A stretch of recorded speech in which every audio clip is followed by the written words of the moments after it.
up. But yeah, I hope everyone is well.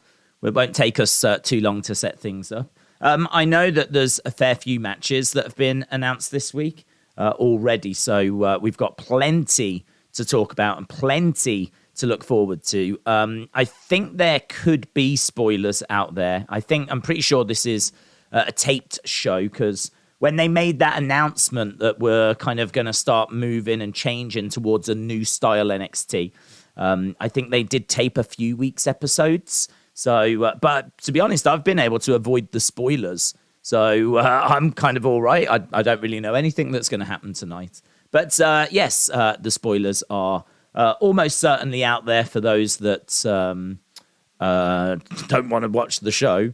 Obviously, we can talk White Rabbit. We can talk about anything you want to talk about in the world of wrestling. We will go wherever the conversation goes. One thing I want to do, though, is just jump onto NXT and just see if we've got a bit of a list of matches, because I know there was quite a hearty list. Here we go. Josh Briggs and Jensen lock horns with Gallus in the Pub Rules match. That's coming up tonight. We've got Kayden Carter taking on Nikkita Lyons. That's a one-on-one match. So Kayden Carter, one half of the current women's tag team champions. We've also got, oh yeah, this is going to be good. This will be good. Brutus Creed taking on Damon Kemp. Damon Kemp, of course, turning on the Diamond Mine, turning on the Creed brothers. So we're going to see them two in action. Cameron Grimes taking on Joe Gacy. So Cameron Grimes against Joe Gacy, that'll be a lot of fun. We've also got Wesley taking on Tony D. That is a North American title ladder match. So obviously Carmelo lost the belt to Solo Sikoa. We found out that that's not going to be authorized. So Solo was stripped of the title, and now we're trying to figure out who's going to be the new champion. So we have seen a few qualifying matches already, and we got another one tonight. This one coming from Wesley and Tony D. Mandy Rose is going to be taking on Fallon Henley tonight. So Mandy Rose against Fallon Henley. Don't know that the title is on the line, but we do have those two locking up. That's been building for a little while, that match. So I think they've done an all right job of building these matches up. It's not like these matches have had just like 1 week's build. Some of these have been building up over quite a while. So we've got that. And that might be it. That might be everything that's announced. But as we said, fair bit of stuff to get our teeth into. Don't know the rules for the Pub Rules match. Never seen a Pub Rules match.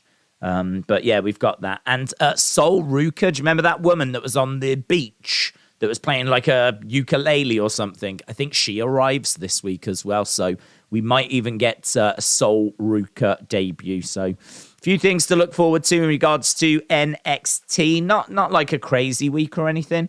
Not a week that's, going to be compared to Grand Slam or, anything like that. But, fairly solid week. So, yes, as I said, this was pre-recorded, and I'm sure spoilers are out there for anyone that is interested.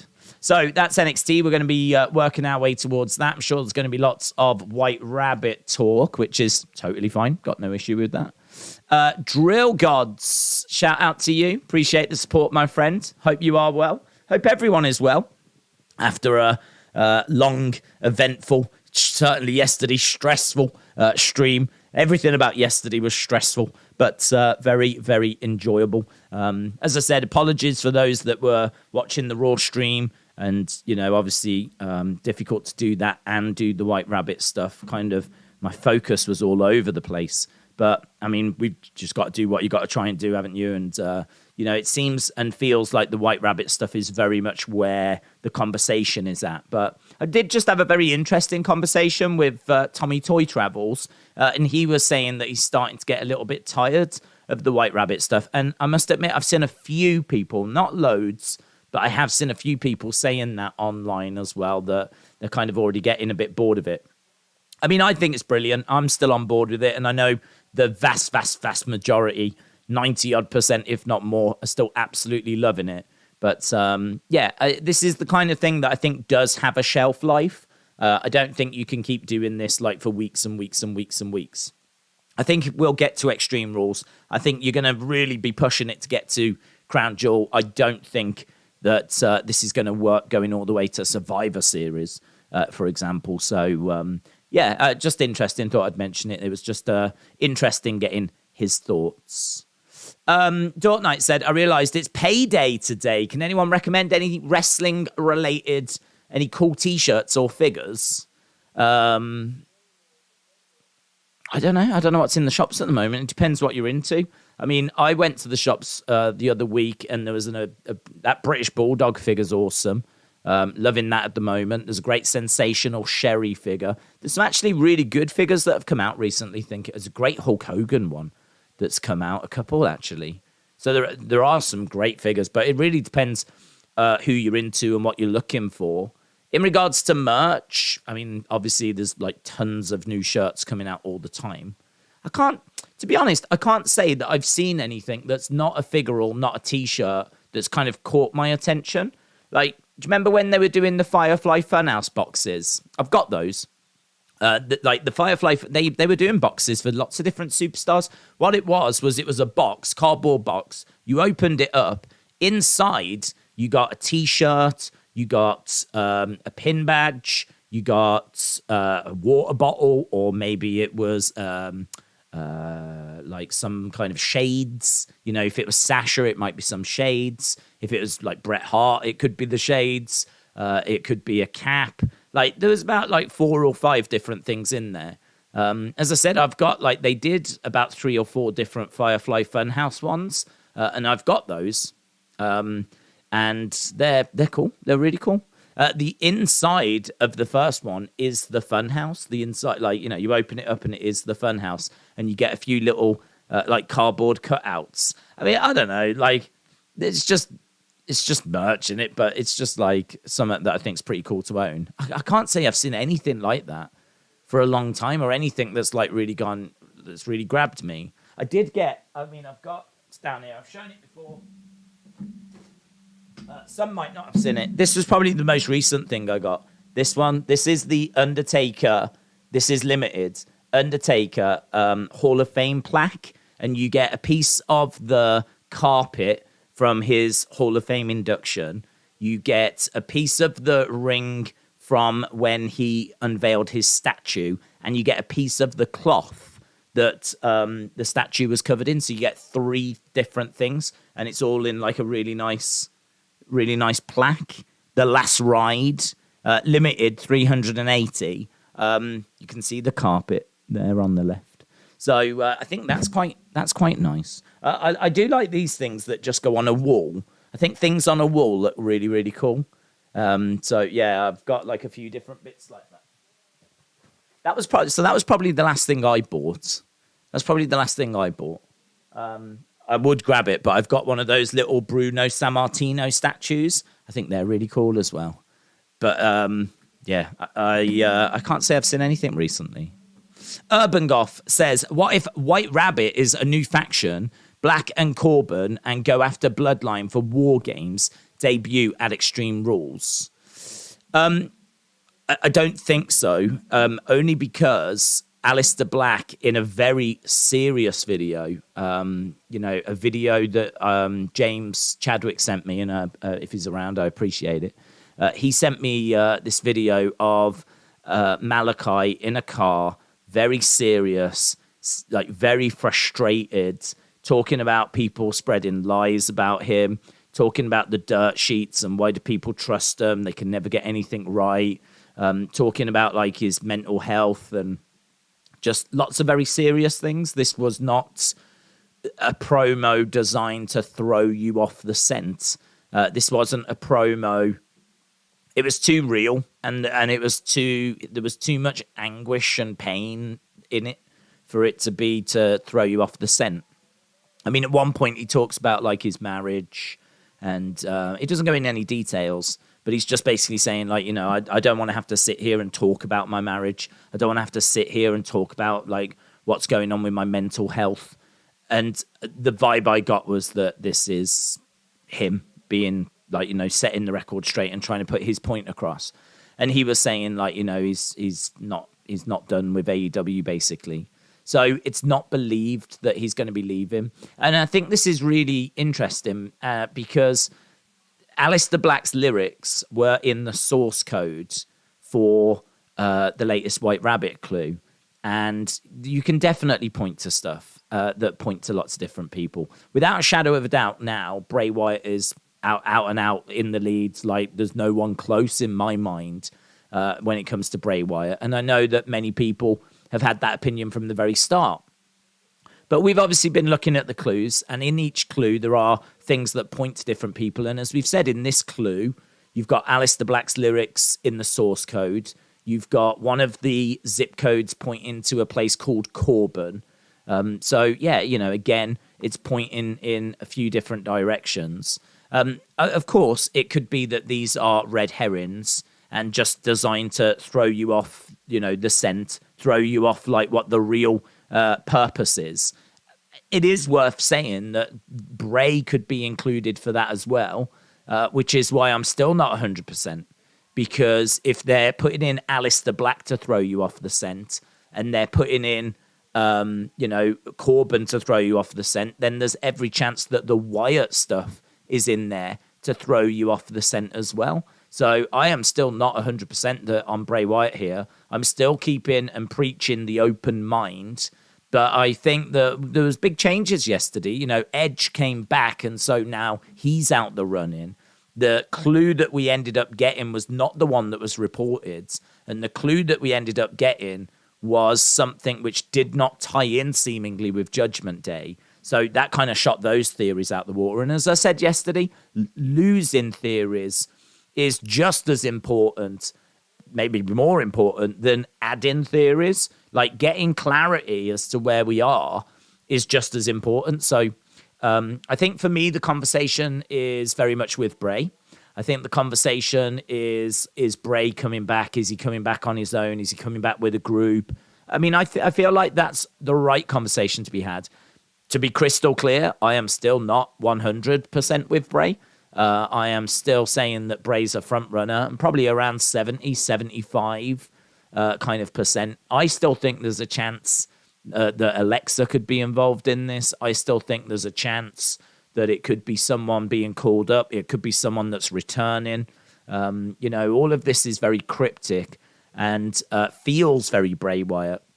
But it is worth bearing in mind, how long has Triple H been in charge? Like, the reason why this feels very different to things we've ever seen before might be because Vince is no longer in charge and Triple H is in charge. And so that's why we're getting something that feels very different. This feels quite Bray Wyatt, and it feels like nothing that Vince gave us. Not this level of detail, but we've never had Triple H in charge before, so we don't know like what Triple H's thoughts are. We don't know kind of what Triple H's ideas are. And there is a rumor going around that this is all part of a strategy from Triple H and from his marketing department, WWE's marketing department, to do more kind of guerrilla marketing and do more kind of QR codes, which we have seen down in NXT. A QR code was used for Zoe Stark's return. So, look, Bray is out and out front runner. I don't think he's going to come back with Aleister Black. I don't think he'll come back with Corbin, just because I can't see that working. I can't, I understand you could give Corbin a new gimmick, but could I really see Corbin standing next to Bray and that being a new family? I can't see it, to be honest. I think that there are red herrings in there. I think there are things in there designed to throw us off the scent, designed to confuse, designed to, kind of, as I said, keep you guessing. I think the conversation is very much with Bray. And is he going to come back alone? Is he going to come back with a family? Hayden said, Days, how are you doing, my friend? I'm good, buds. I am good. I'm feeling it a little bit today. I'm not going to lie. Yesterday, as we said, was full on. I actually ended up doing about 14 hours straight from streaming into doing the review, into catching. I mean, I caught up with all of my Twitter messages, notifications. I did a lot but I wasn't able to catch up with them all. But I did a lot. Went back and tried to go through those. I haven't had a chance to go onto Discord yet, and I haven't had a chance to go into my emails. My emails, that's a bit of a nightmare. So I need to do emails. I need to do Discord, but I did Twitter. I was really pleased at that. I said it yesterday, and I'll keep banging on about it. A big thank you to everyone that sent stuff through, because it really allowed us, and me in particular, to get a real full picture of the conversation.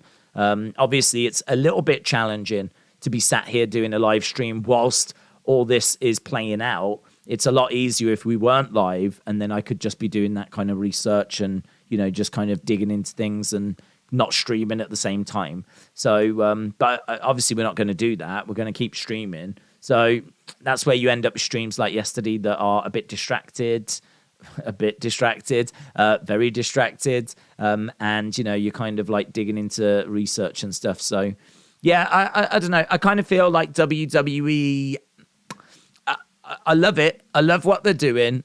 I do just worry, and I keep saying this point, and I'm sorry if I sound like a broken record. I do just worry that the clue they did yesterday was a bit too deep and a bit too detailed. There's YouTube channels, there's 2 different zip codes, there's coordinates, there's a TikTok account, there's loads of stuff. There's stuff in the actual video that people are decoding. There's people looking to see if you can change the voices and if you can recognize any voices or if there's any clues there. There feels like there's quite a bit that they did yesterday.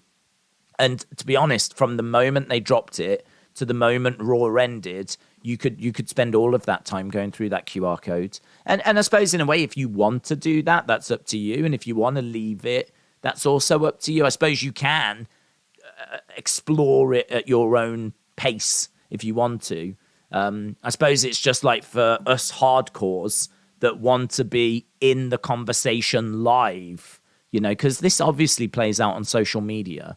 People are discovering and tweeting stuff all the time. And if you want to be part of the live conversation, I don't know how much of Raw you could actually pay attention to. I think you kind of have to have a decision where you either go for the White Rabbit stuff and dig into it and be part of that conversation live as it's all unfolding, or you park it and you watch Raw and then you do White Rabbit stuff afterwards.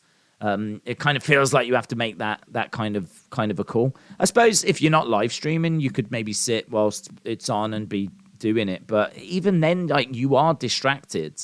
You are distracted because there was so much stuff to explore, so much stuff to go through. And then loads of dead ends. There's loads of stuff you can look into.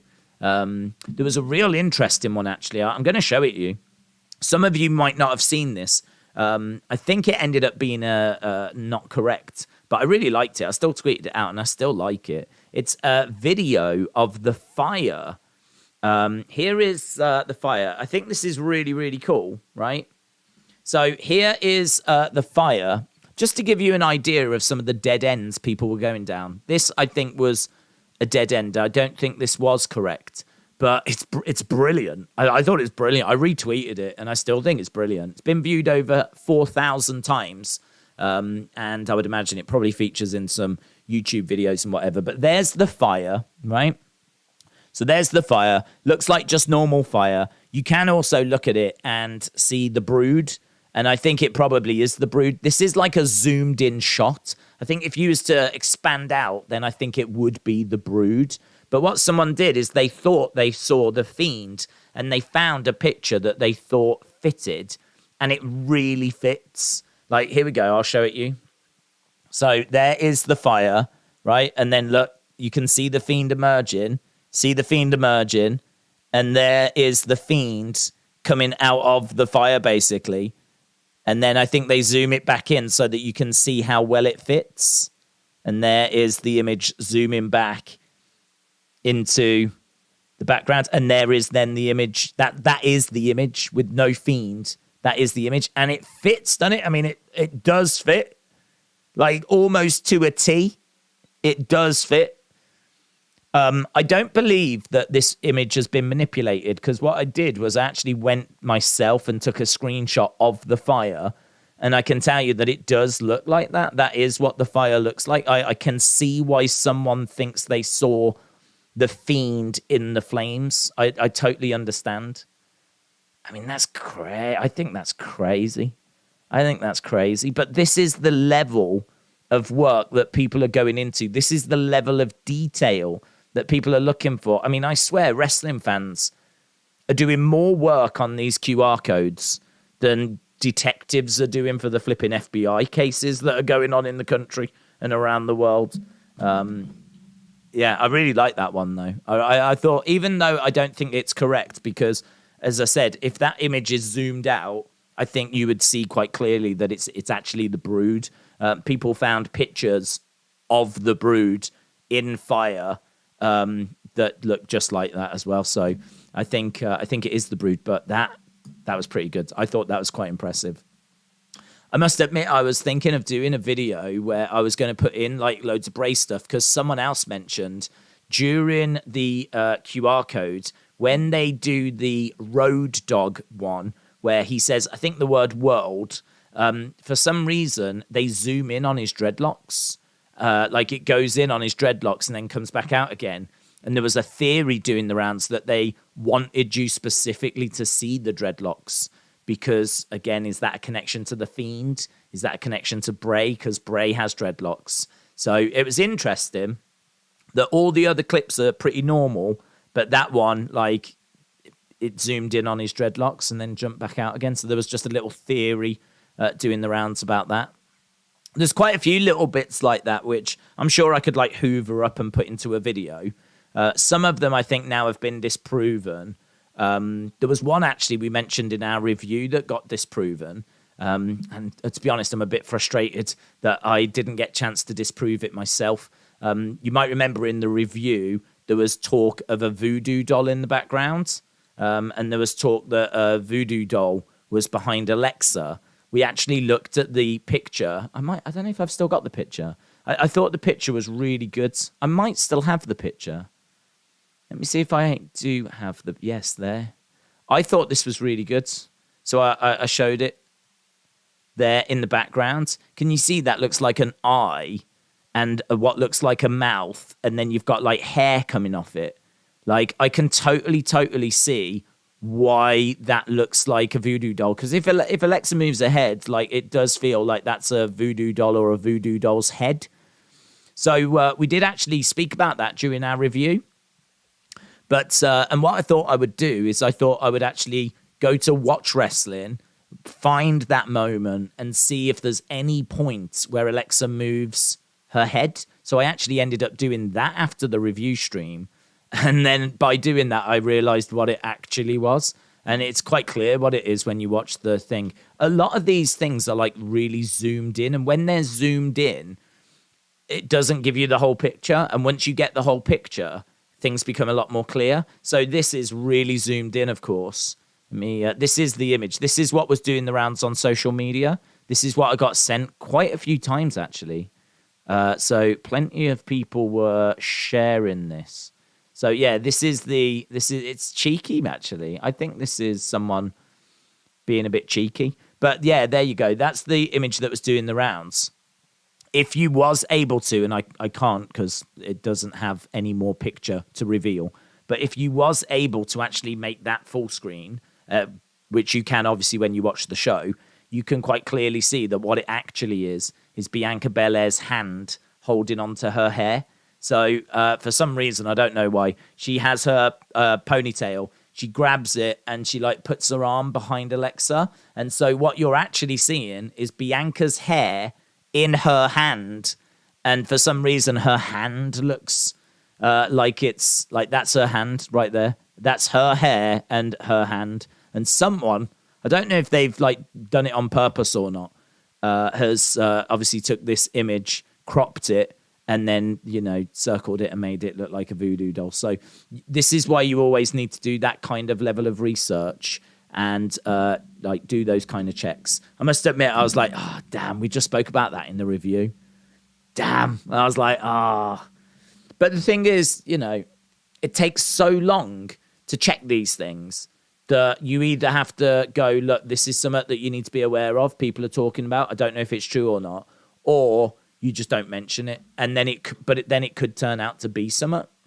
So it's a fine line in it. I mean, what do? Do you include it? Do you not include it? Do you not include it? And then if it is something, do a video later. The problem is everyone's in bed at that point, and the conversation moves on, of course. So yeah, that was frustrating. But this is my point. So all of this takes time. And I don't know if it was like a bit too deep. And I don't know if the QR code is right to be shown right at the start of the show, or if it should come at the end, because if it's at the end, then you can watch the show and then you can do all this stuff afterwards. So yeah, food for thought though, just interesting. Elliot said, White Rabbit isn't long-term gimmick. They won't pay for the song on TV. I think we might get someone left field, Bronson Reed, who Triple H pushed. Well, I mean, look, you make a good point.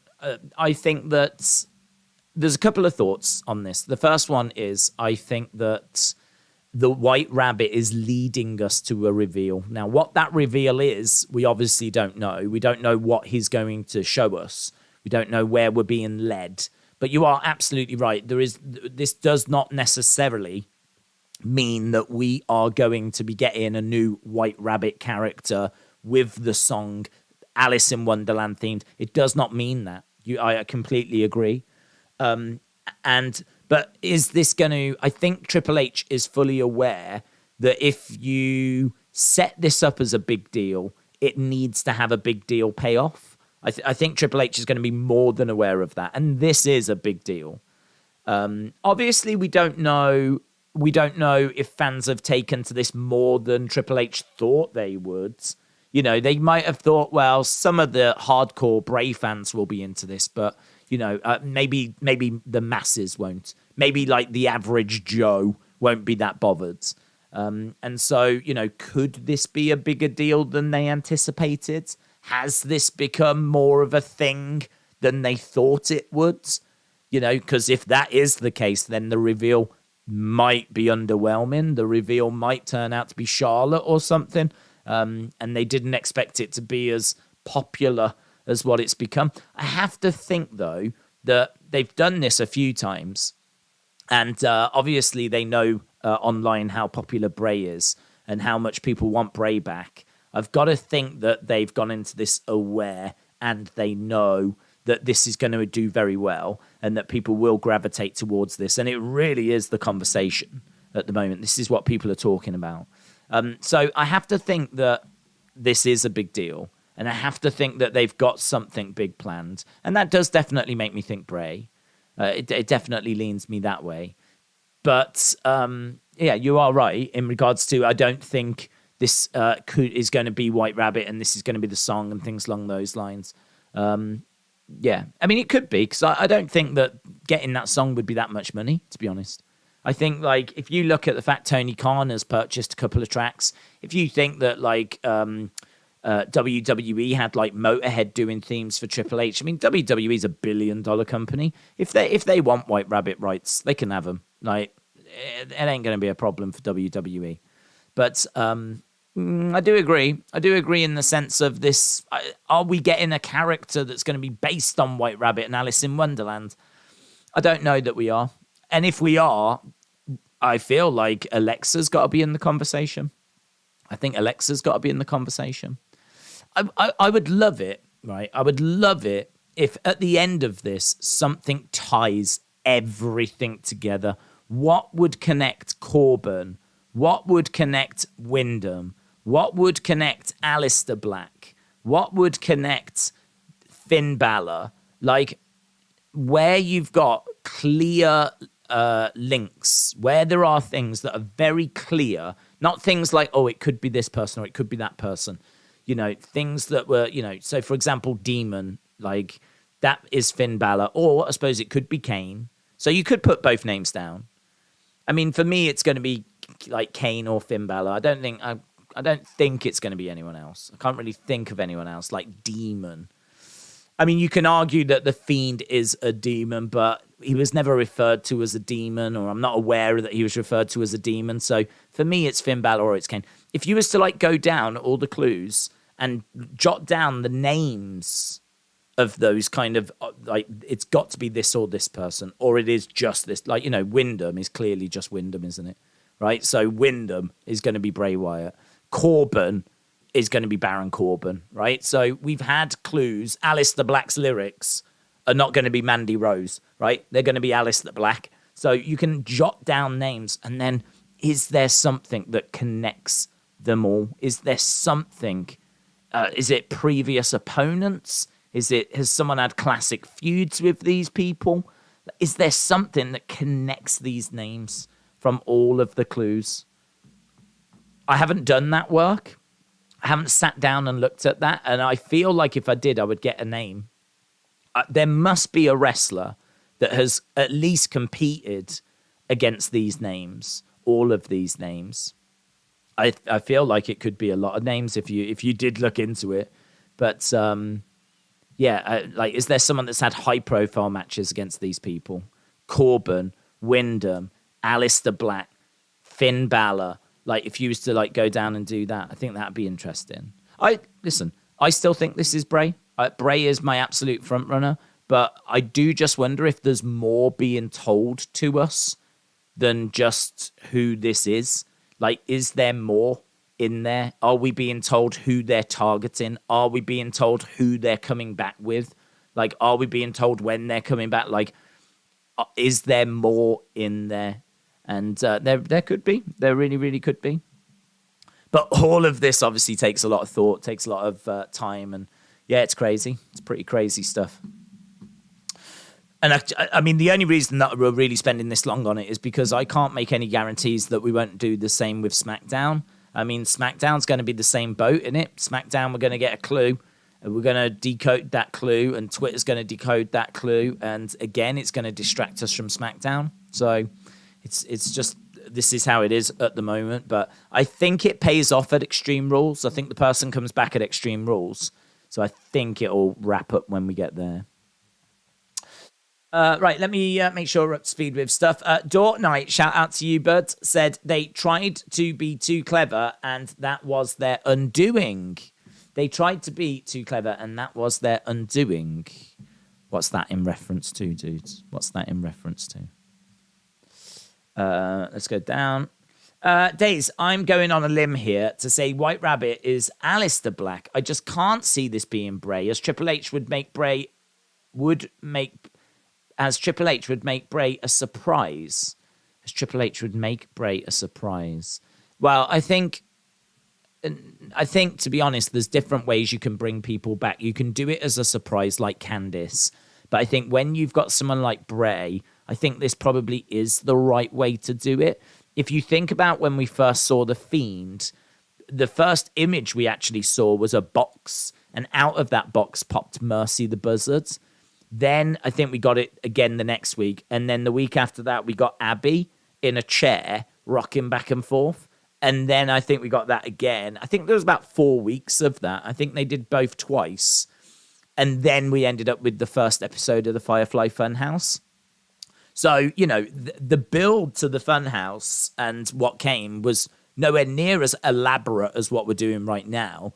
But I think if you want to fire up and engage the Bray Wyatt fans, then this would feel like the right way to do it, to be honest. I think rather than just, here he is, you know, Bray, one of Bray's strengths, and really one of the things you can say he's done better than anyone else, dare I say, in the history of wrestling, right? And if you think about that, there's not many wrestlers that you can say that about.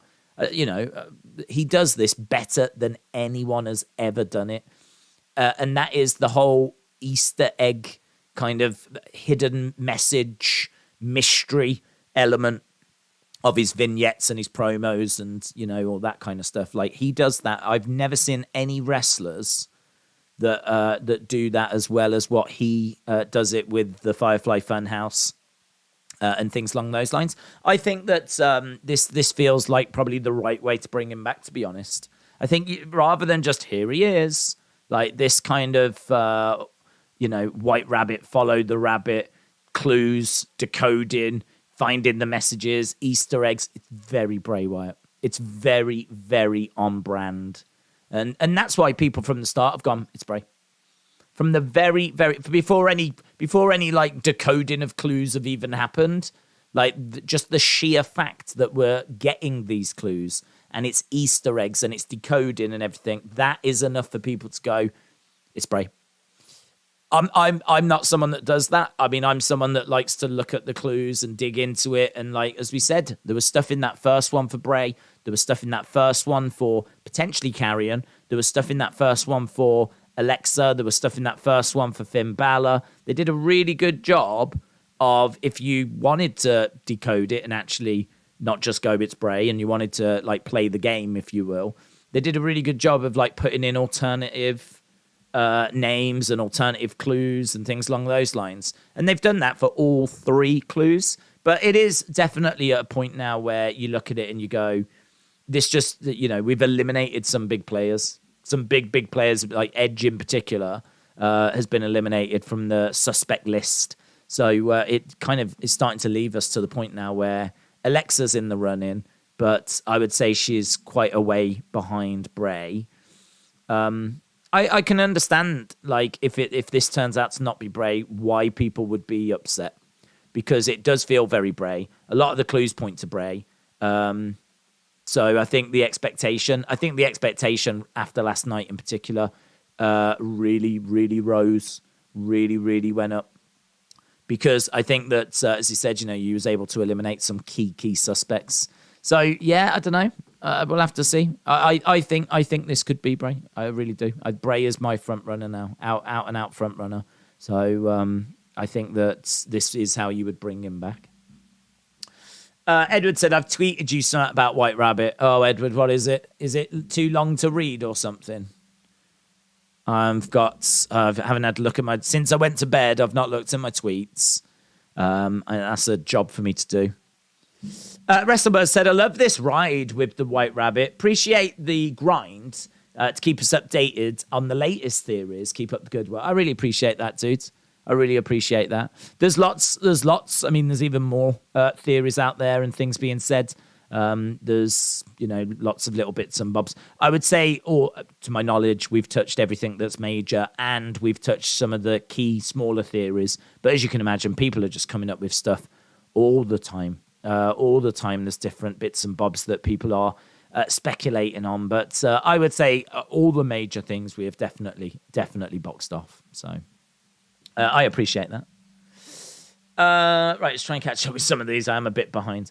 Elliot said, if it was Bray, it would be good for him to return in a fight pit. Probably target Riddle and Randy. Comes back a few months later and makes the save, leading to a proper Bray-Randy match.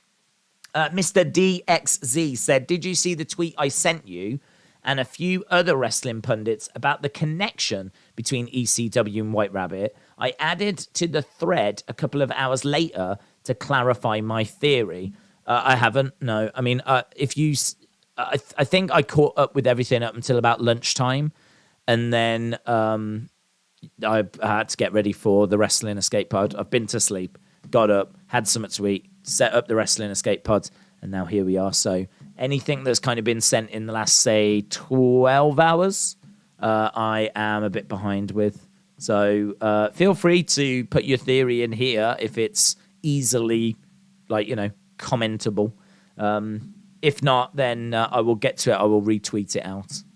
But I'd be interested in that, a White Rabbit ECW theory. I'd be very interested in that because Sandman is in the video, and I think an ECW arena is in the video.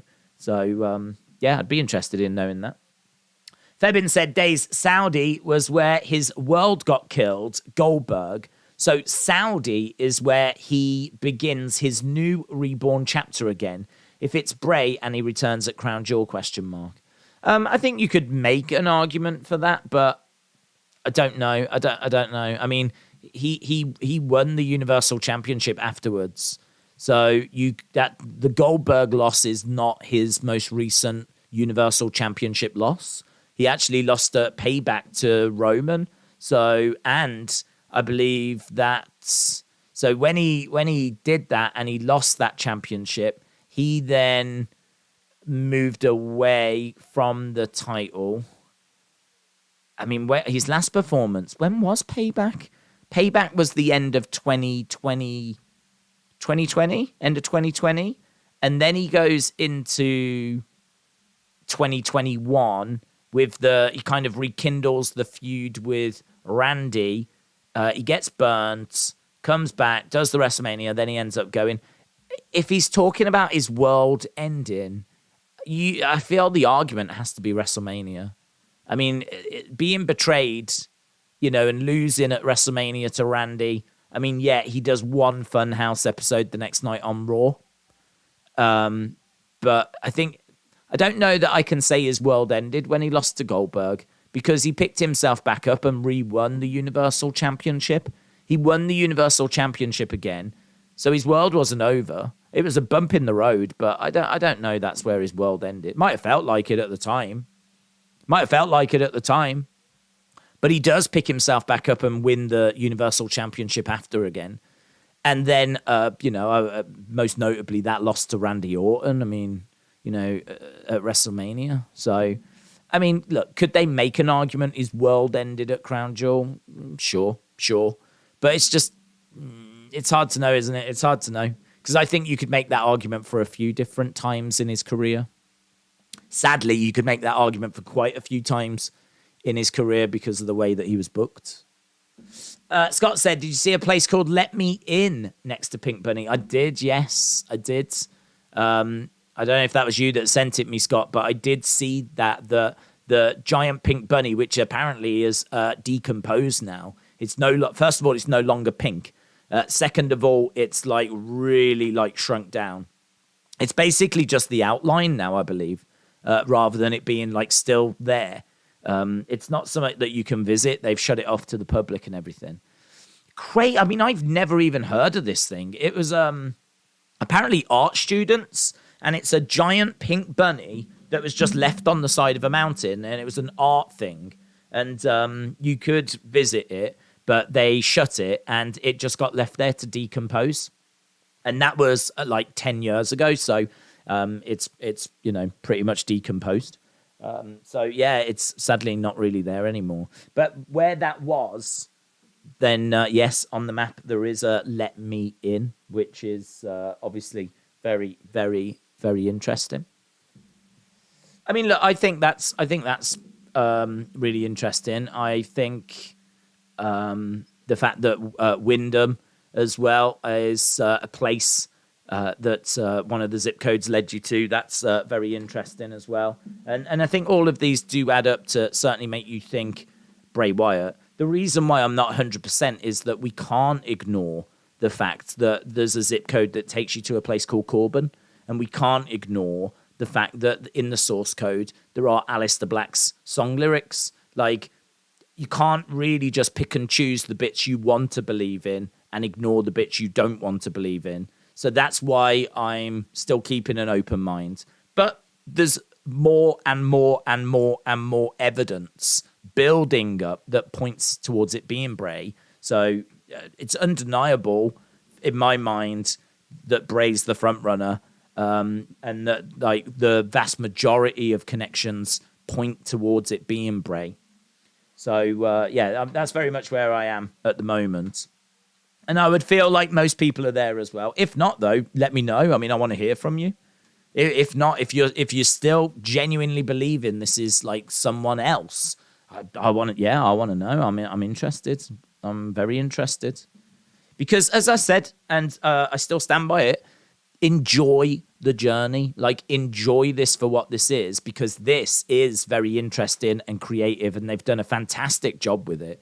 So there's no point just going, oh, it's this person, and then that's it, and blocking everything out. Enjoy it. If this is the kind of thing you're into, have fun with it. Enjoy it. That's what it's there for. Jeffrey said, WWE NXT United States Championship. Is that something you want to see? A United States Championship in it? They've already got a North American belt. Rotem said the only interactive game was the second clue, the maze, in which you have to use arrows to get to the door, and patricides. This is interesting. I feel like this is going somewhere interesting. Patricide, Dominic, maybe arrows are a hint for Damian Priest, the Archer of Infamy. That's interesting. Yeah. I could see a connection there. Tanner said, I don't know if it was a troll, but there was a guy who joined the Discord, had a code in his name. I've seen the same account on Twitter, and he's got lots of accounts. Okay. What was this person saying, though? I mean, I would imagine there's probably a lot of people that have got codes in their names, but what messages was he spreading? I'm guessing it was something related to White Rabbit. Let us know. Have you seen Alexa's new tweet, says Jaden. Have I seen Alexa's new tweet? I have not. But I can have a look at it. Just jump over. I can easily find that. I can find Alexa's account a lot easier than I can tweets that I've been sent. Here we go. Alexa, what are you doing, mate? About revenge. I wonder what is Alexa Bliss thinking. She is thinking about revenge, apparently. So someone has tweeted out this picture there and said, what is Alexa Bliss thinking? And she said, I'm thinking about revenge. In all fairness, though, that could be revenge against damage control. So it could be that. I mean, obviously, she's in a story at the moment where she is competing for the tag belts. She made her intentions quite clear on Raw that she and Asuka would like to get those tag titles. So I'm thinking it's probably that. It might not be. I mean, it might be. Who would she want revenge on, though, if it's not them? I don't think she wants revenge on The Fiend or anything. So I think it's probably that. Paul said, sup, just thank you, keeping me entertained. Love the live streams and mini compilation videos. Paul, you're welcome. Thank you. As I said, really appreciate everyone that joins us because otherwise it's just me sat in this room literally talking to myself, which don't think I've not been there. But yeah, no, I really appreciate it. It's funny actually because I just did a podcast. I do one on a Tuesday. It tries to be wrestling, but it never succeeds. It literally just goes in lots of directions. But we got some videos sent in from people that I've never been fortunate enough to have videos from before and see before. And it was I don't know, it just kind of, it's really weird seeing people like chatting away and talking but you've never actually seen them before. And that goes for the vast majority of people in this community. Do you know what I mean? There's a lot of people I see on a regular basis, but I don't know what they sound like. I don't know what they look like. And I don't know how old they are. I don't know what gender they are. I don't know where they live. I don't know much about them at all. So having some videos sent in from people, it was quite strange to be able to put a face to the name. Strange in a great way, really cool way. And it was brilliant. Definitely want to do more of that in the future over there. That's what I love that podcast for, because it's on a smaller channel and it just gives us more freedom. I think if people come to this channel, they want a certain thing, and that is wrestling talk, really. And I totally understand that. So it's more wrestling over here, wrestling. There's more freedom over on that smaller channel to do things along those lines. So. Yeah, no, Paul, shout out to you, dudes. It's my pleasure. Dark Angel said, I have not seen any reports disputing or denying the zero news about Triple H and the podcast. I have.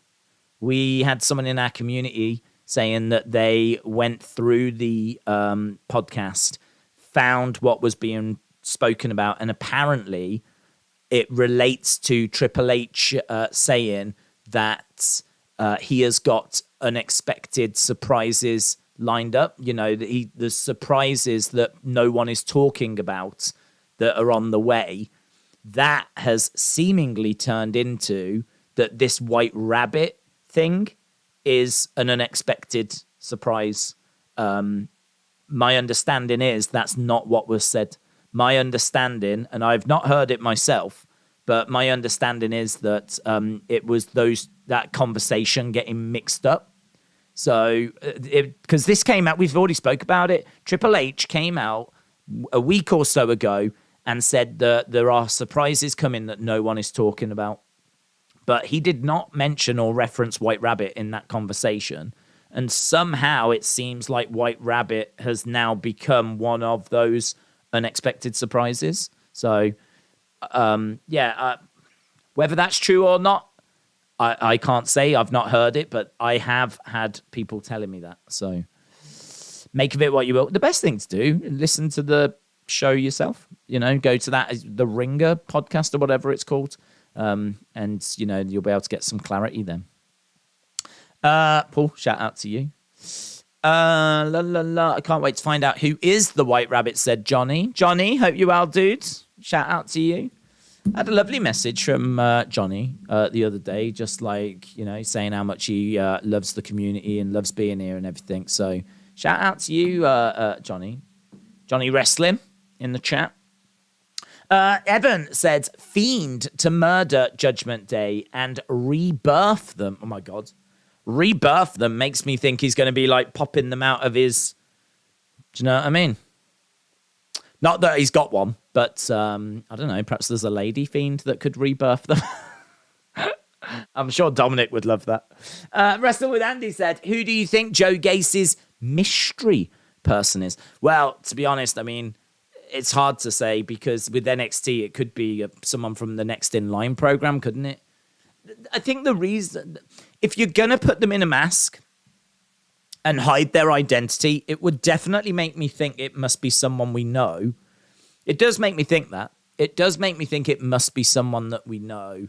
Why would you put them in a mask? Why would you hide their identity otherwise? Part of me does also think, though, that they could reveal themselves and it could just be someone from the Next in Line program. I would love for it to be Emma. I don't know where she is with her contracts, but someone mentioned that in the chat the other week. That I think it was last week, actually, that it could be Emma. And I think her contract's expired. If they've managed to get her and bring her back, I think that'd be brilliant. That's the one I want it to be. I want it to be Emma because I think that she's a good competitor. I think she's a good promo. I don't think she's amazing or outstanding, but I think she's got potential. And I just think she needs the right story and she just needs the right creative. And she's super important because of being involved in the very first women's match in NXT. She is NXT royalty. She was involved in the very first women's title match. It was her against Paige. And she made it to the main roster. And of course, she was Emelina. What's not to love? So, yeah, Emma's the one that I would love for it to be. But part of me does wonder if it's going to be someone from Next in Line. But I do agree, if it was, it doesn't make the most sense to hide their identity. Why hide their identity if we don't know who they are anyway? DR, shout out to you, my friend. Ilja Dragunov is making his way out. So we're starting this week's episode with how we ended. This is kind of nice in a way. There's no White Rabbit stuff to think about now during this show. We can literally just watch it. Here is Ilja. If you've never seen Ilja, wonderful, intense. That's the word I would use, intense. That's Ilja. Ilja Dragunov. He is someone that is not like a high flyer or anything like that. He's quite hard hitting. He's quite intense. He went toe to toe with Gunther and put on two absolute bangers. Two of the best matches in developmental history in WWE. Right, we've got Ilja in the ring right now. Let's see. He's got a suit on, looking very smart. Turtleneck as well. Looks like a Bond villain. He does look like a Bond villain.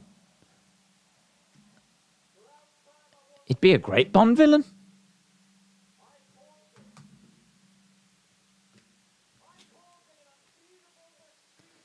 I conquered an unbeatable machine last time he was in NXT. I walked into this place like it's a coliseum. I struggled. I endured. He's good, isn't he?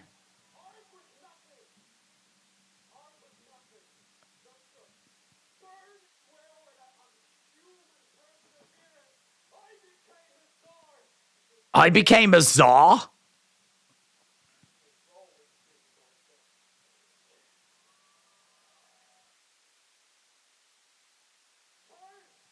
Good promo. I return to repeat history.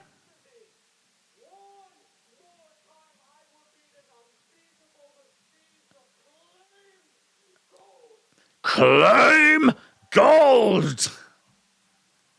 That he's going to beat an unbeatable machine. His name's not Gunter. It's Bron. Bron Breakker! So intense. Wow, if you wanted a snapshot of how intense he is, just look at that flipping promo. Bron Breakker! Brilliant.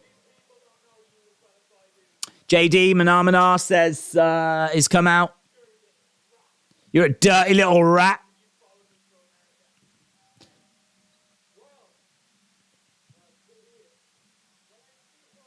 Dirty little rat. You stream NXT again. Glad to see, but NXT is rubbish, says Lance. It hasn't been great, but we've got high hopes for the revamp. It's been a mixed bag since we came back, to be perfectly truthful. Wow. I was going to say, I think the colours have gone in the background. But I think they're still there. How's that broken ankle?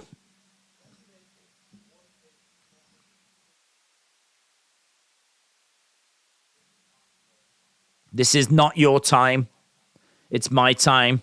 Basically, what he's saying is your time is up, my time is now. That's basically what JD Manamana is saying.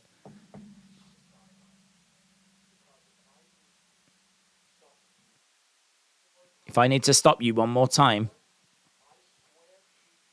I swear to God, I'll end your career. Intense. Here is Bron Breakker making his way down. Double denim.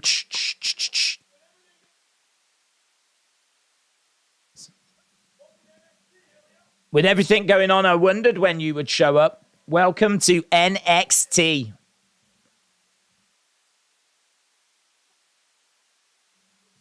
It's good at the top of this card now.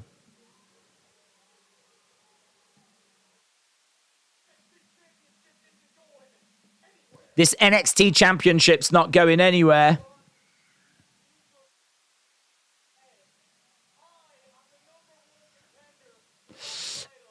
They pre-recorded 3 episodes before the new NXT.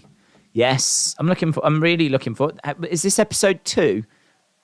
Does that mean triple threat chance?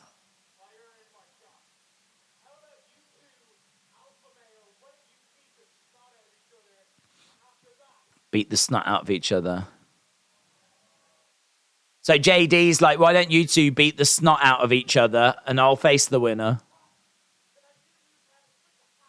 Did you hear Malachi Black going to AEW? I did, yeah. We spoke about it, yeah. Jeffrey said, Ilja Bron NXT Championship be really good. Really good. Maria said, the girl in my school named Angela, she said she's going to knock me out at the dance. I am not going. Oh, Maria, you've got to go. Maria, you've got to go. Got to go, Maria. You got to stand your ground. I know it's easier said than done, but she ain't going to do nothing. She'll do nothing.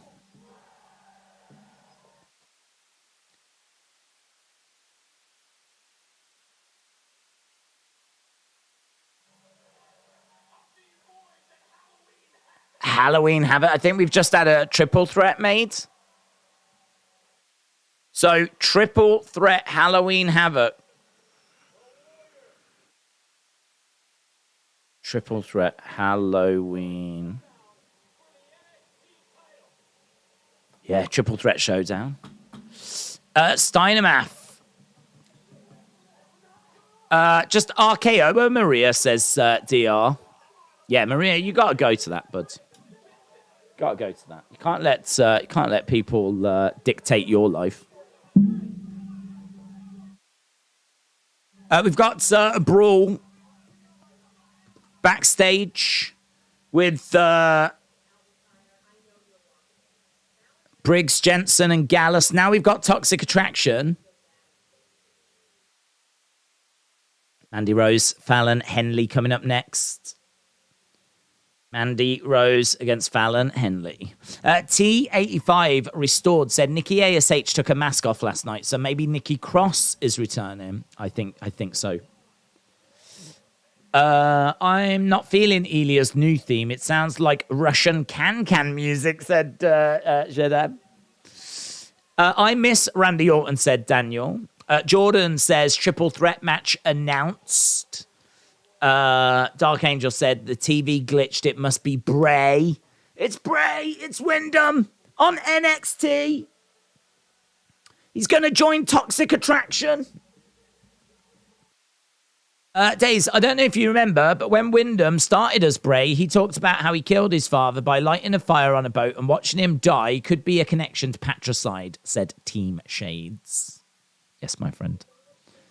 Yes. That was a FCW promo. We have discussed it on the channel. It's a nice connection, yeah. I still think that Dominic's in the frame for that as well. So I think you can make an argument for a few people there. But Bray, definitely one of them. James said Pink Bunny is the long-lost cousin twice removed from White Rabbit. Someone sent me on Twitter the thought that Pink Bunny could be an indication of a female joining. I mean, is that sexist? Yes, very sexist. I read the message. I was appalled. I reported it. I had the person's account blocked. I had them suspended. I had them arrested because, guys, it is not cool. It is not cool to think that girls only like the color pink. That is not true. That is sexist. They like lots of different colors. Yeah? They like pink, electric pink, light pink, white. They love lots of different colors. So I was shocked, horrified. But I also thought they made an excellent point that it could be an indication of a female. And a female, maybe it's Bray, and it's an indication that there is a woman that's going to be joining. Maybe it's a hint towards Bray and Alexa. It is interesting that there's two different coloured lights, isn't there? That's being shown when they play the song. You get the red and you get the purple. I mean, that does scream Bray and Alexa. So yeah, I thought that was interesting. Ice Cream said, in the Discord, there's a guy with a code. I sent it in the Discord. If you want to check it after the stream, it sends you to a site with White Rabbit audio. Okay. I don't think there's anyone that's part of White Rabbit and this White Rabbit thing that's jumping in our Discord. If they are, that's very exciting for this community, and it means we've arrived. But yeah, I'll check it out. I'll see where it leads. It's on my to-do list. Nikki Cross is going to step up and become women's champion, said BMST. NXT Women's United States Championship. A women's mid-card belt somewhere would be interesting. Yes, I do agree with that. Kieran said, what's your tips on starting work anxiety? I've been there. It's I mean, is it a new job or is it just like a training thing? I mean, I've had both, to be honest. There's not loads you can do. All I would say is prepare. That's the best thing you can do. Prepare. Go in with knowledge that you need of the job that you're going to be doing, or, a good thing to do if you want, it depends what the job is, but if you can go and visit the place beforehand, even if you can't go in, and you just get yourself familiar with the route that you're going to travel and how you're actually going to get there. And so again, you just take out of your mind any nasty surprises on your way there and on your way back. If it's a shop, I mean, whenever I used to start working in a new shop, I would always go to that shop before I started and have a good look around. Just have a good look around, familiarize myself with the layout, see some of the staff, see how they were interacting, see what the kind of things they were saying. Just kind of get a lay of the land, really. If it's an office job, obviously you're going to struggle to do that. But again, you can still do certain things. So just that kind of preparation, that kind of that helps. I found that helped. I always hated going to training courses because you can't really do that kind of thing when you go to a training course. So that one's a little trickier, I found, rather than just going to a new job. But yeah, if you've got any tips on that, feel free to put it in the chat. But that preparing like that, I think, definitely helps. Plus, if you got the job, people think you're qualified. Go in with confidence as well. You wouldn't have got the job if you weren't right for it, if you didn't deserve it. So go in with knowing that you belong there. Days SmackDown before Extreme Rules will be the 6th clue. Wyatt 6, says James. Yeah, I've seen that doing the rounds. That's it's an interesting thought. I've not been in the Discord, so I don't think I'll know who the members are, says Austin. Go in on the first day in the middle of the lunchroom and yell, "Acknowledge me." Yes, do that and let us know how you get on. On your very first day, walk in, arms out like this, and just go, "Acknowledge me." And see if they're doing it. And then let us know how that goes. Actually do that when you go and meet the manager in his office. As soon as you first arrive, walk in. "Acknowledge me." That's confidence. I did say go with confidence. That's confidence. Right, we've got Mandy taking on Fallon Henley. Mandy Rose versus Fallon Henley. Fallon Henley gets chucked down. Fallon Henley back up on her feet.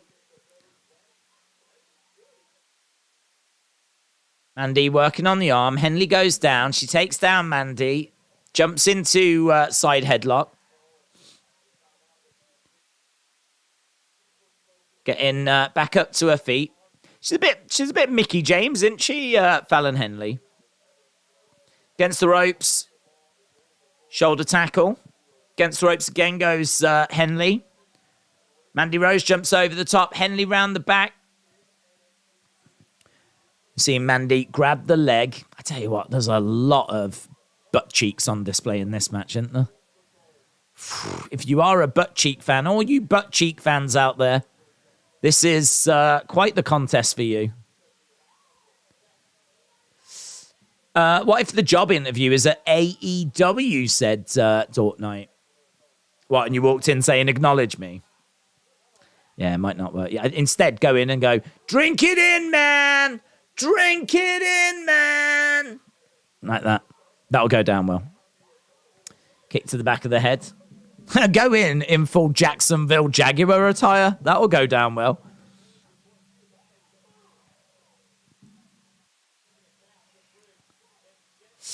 I'm a butt cheek fan, said Jonathan. I have heard that about you, Jonathan. I did see the tweets doing the rounds. Yeah, I have heard that about you. Shout out to you, Jonathan. Days, you never answered if you ever got Mandy's pillows. No, well, I wasn't buying them. I mean, I would have bought her a pillow, to be honest. Do you know what? That's the kind of guy I am. If Mandy Rose was like, I'm struggling for money, would you mind buying a pillow for me? I'd have been like, yeah, I'll do that. We get some kind donations from the community, and I think this community would want them to go towards Mandy Rose pillows. So I would have done that. But she didn't even get back in touch with me, to be honest. I've got a theory, and you might not buy it. I don't know.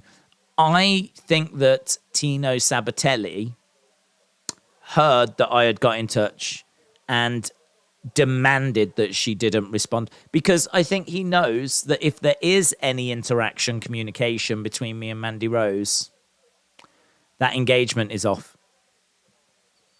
It's just a theory.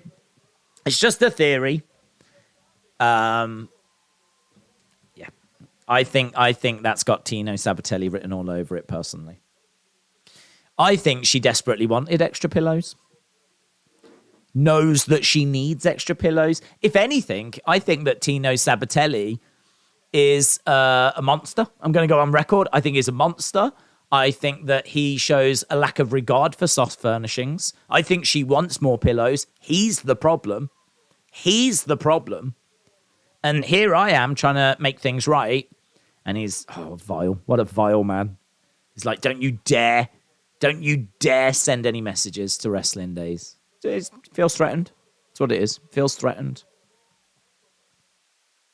Not my words. It came from a source of mine. I've got a source in NXT, and they confirmed it. Days. All this White Rabbit stuff has been a great distraction to what happened to my family. Yes, James, I am very sorry about that. Very, very sorry about that. I'm glad that it's providing that distraction, but I'm glad that it's doing that. It's something that I can understand is a very difficult time for you at the moment. Winnie the Pooh was banned from a Polish playground because he didn't wear pants. Wow. William Hensey, the same, actually. Not a Polish playground. Swap the word Polish for every. Pillows and cheeks. Never go wrong with that, said Savages of Deletion. It's very much what I was going to call this week's episode of NXT. Pillows and cheeks. Back elbow there by Henley. Forearm strike by Mandy Rose. This is not a bad little match, you know. This is all right. It's got a nice pace to it. Nice intensity against the ropes. Face first goes Mandy. I mean, look, is it Bailey Sasha at Brooklyn? No. But is it all right? Yeah, it's all right. Both women on their feet in the center. Forearm strike there by Fallon Henley. These chops and strikes don't look very good, but then a lot of them in wrestling don't look very good. Nice kick to the midsection. Kick to the chest. Working on the arm. She tried to plant her down. Oh, great knee strike by Mandy. 1, 2, 3. Fallon Henley is defeated. Fallon Henley. A loser. Yep. You don't need to give a standing ovation every time. Wade Barrett on his feet for Mandy Rose. What a match, said Hayden. What a match. I like chops, but I usually like to cook them, not get slapped by them. Who's she talking to?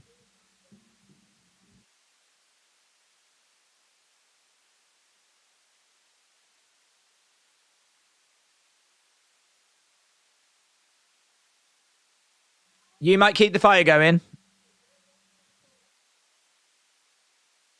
But you're looking at the woman that starts them. That's a great line.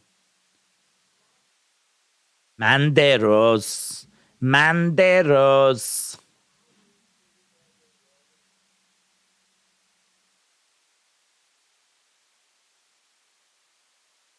I'm a visual woman. They're I love those. I love the visual women.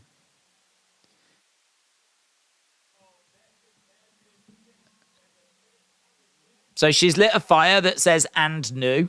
It's a lot of work for not much payoff, is it? No, I mean, what kind of? I mean, I suppose it's a message, but it's not very threatening, is it? It ain't going to play on my mind when I go to bed. Anything? And she decided to write "and new." Come on.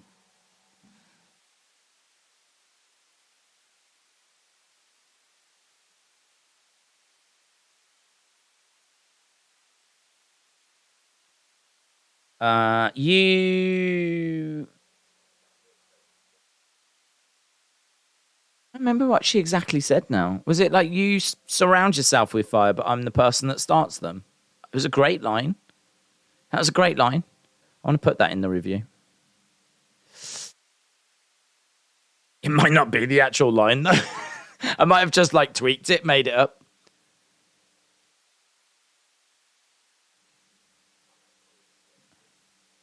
Apollo saying he's not done with Grayson Waller.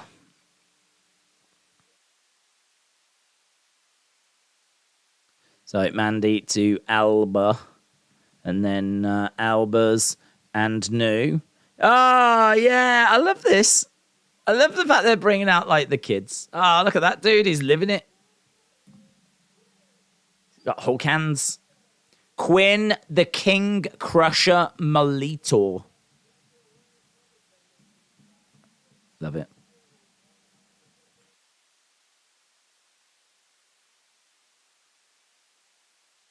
So there we go. New women's champion, Fallon Henley. When Mandy leaves NXT, only Fallon has got the butt cheeks for the belt, says Real. I think that's. I think they measure them, don't they? And that's how you become number one contender. So these two bopping away. Quinn, the King Crusher Molitor. It's great. It's wholesome, isn't it? Wholesome. For all of us bitter wrestling fans, us bitter, broken wrestling fans, a bit of wholesome content for us to try and save us. A bit of wholesome content to try and save us from the gutter. Mr. DXZ said, basically, Extreme Rules is originally an ECW term, and Extreme Rules will be in Philly, the home of ECW. I think Sandman being in the video is a tease to where White Rabbit will be. Yeah, that's a good shout. I agree with that. I like it. Mr. DXZ. 1 Minute Wrestler said, I like butt cheeks. I can agree with that as well. DDFF said AEW Dark was kind of boring. Eric said, think MJF would do well in WWE, would need to change TV 14 if he goes to PG. MJF would be bad. No, I think he would work. I think that he's got a real good way with words. I think he can personally attack people, and he doesn't need bad language to do it. Do you know what I mean? Like, he's very witty, and he makes his promos personal. You don't see loads of that in WWE. I mean, it does happen, but it's not like you don't see it like all the time. I think he would do well in WWE. Would it be as impactful? No, I mean, look, there's going to be constraints, but in all fairness, I think some of his best lines have been lines that haven't included swearing or bad language. They've just been really personal. They've been really to the bone. And I think you could get away with that in a PG environment. Anthony, shout out to you. Until 2015, in the UK, the colouring in red Skittles contained carmine, which derives from the crushed abdomen of female beetles. The colouring in red Skittles contained carmine, which derives from the crushed abdomen of female beetles. Can't even get my head around that one. Are there not other ways to create that? Are you telling me that there was guaranteed, like, beetle abdomens in Skittles? Carmine? Obtained is a red dye stuff extracted from the dried bodies of female scale insects. Carmine was used extensively for watercolors. Yeah, it is true. It's a pigment, actually. So it's what gives things color. But apparently it was used in watercolors as well. That's interesting. Well, what do they use now then?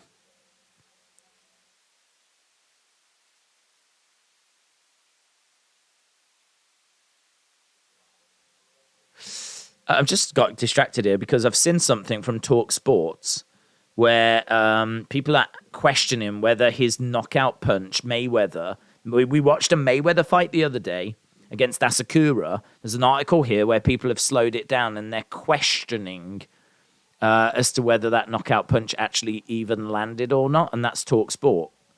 That's kind of interesting. Considering we did that watch-along just the other day, I just got a bit distracted by that then. Interesting. Many foods have got insects, says Exposing. Breaking news. Don't ever buy Nesquik powder with milkshake, said Exposing. They use red dye, number 5. Okay, we're backstage with Ilja. Ilja, is this XY Zion Quinn? That was Austin 316's favorite. This is Austin 316's boo.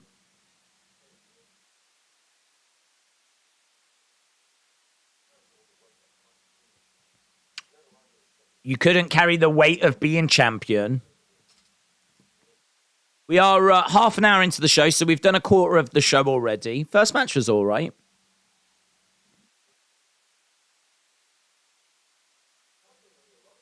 I've heard a lot about you. Unlimited potential.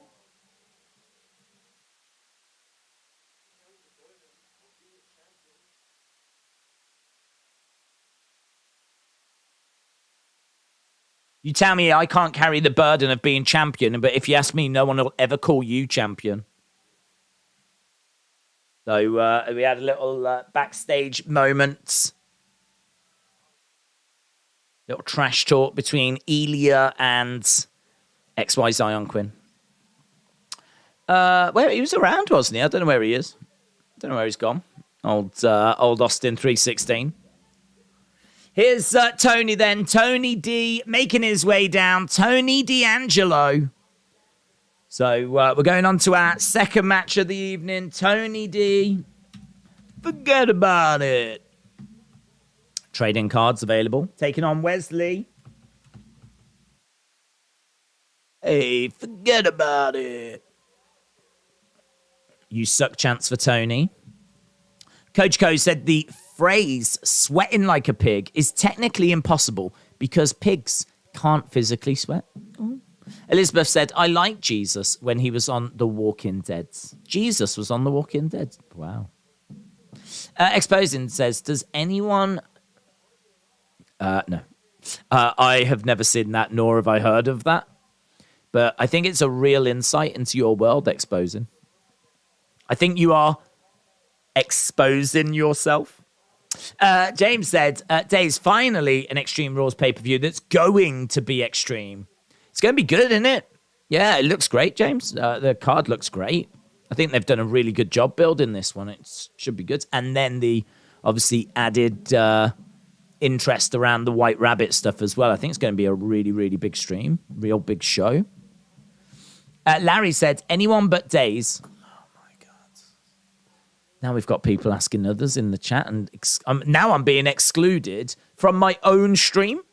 Anyone but Days, have you seen a movie called The Great White Hope? The Great White Hype. That's why I'm not allowed, because I can't read. The Great White Hype. Guys, feel free to answer that. I'm not allowed to. But you lot are. Indecent exposure, said Exposing. Damn, and now Jesus is playing for Arsenal. He gets around, doesn't he? He's everywhere. Blue whale's tongue weighs more than most elephants, says Coach Co.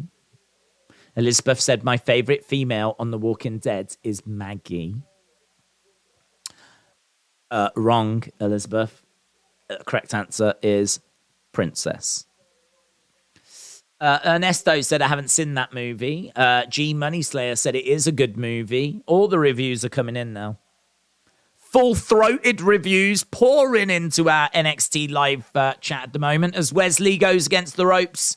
Stacks gets in the way, prevents Wesley from coming crashing down on Tony, who's on the outside. Kieran, shout out to you. Appreciate the support as Wesley. Oh, guess what, guys? He came crashing down on Stacks. Came crashing down on someone that's not even involved in the match. Oh, now Stacks wants to get at him. Hey, relax. Forget about it. Okay. I'm sorry. I'm walking here. It's not really Italian, is it? Oh. He pushed him. That's DQ, isn't it? You're out of there! Just come in and push someone during the match. Stacks has been kicked to the back. Na na na na na na na na. Hey. Goodbye. I watched Stephanie kicking out Vicky Guerrero the other day, and I don't know why, but she was singing. She was loving it. She was loving that song, Steph. Na na na na na na na na. Hey. Goodbye. Come on, everyone. Na na na na na na. She was like really getting into it, and then she ended up going in this pool of whatever. I don't know. It was brown. It's probably like chocolate, but I think they tried to make out it was sewerage. But, yeah, for those of you that remember, Vicky being booted out of WWE. Tony. Yes. There's Austin. There he is. Austin, I don't know if you just went for a poo, but XY Zion Quinn was on TV. You missed him. Oh. Yeah. Wait, Austin disappeared when XY Zion Quinn came on, and now he's back. We all know what he was off doing.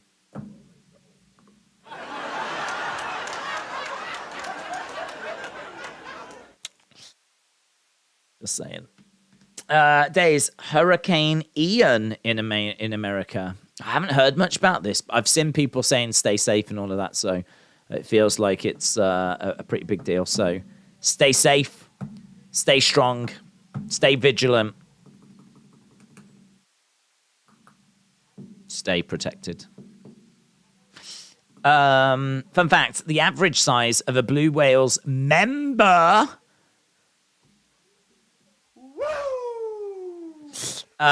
is 8 to 10 feet long and 12 inches by diameter. Well, Dark Angel, it's funny you should mention that. It's funny you should mention that because it is not only a blue whale that can boast about such impressive numbers in that department. Woo! Baby! I live in FL, said Larry. Nice. Just Nick said, you are funny. Why are you not doing funny movies? I should do funny movies. You're absolutely right.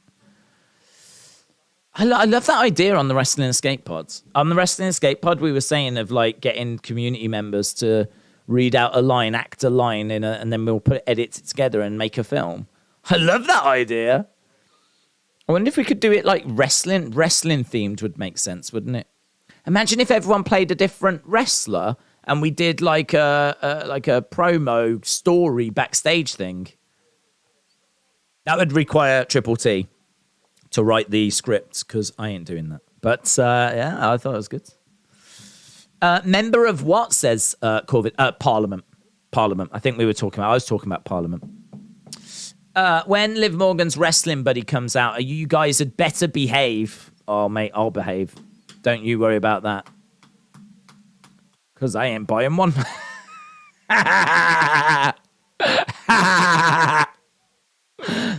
Stupid Liv Morgan. Tap it out first.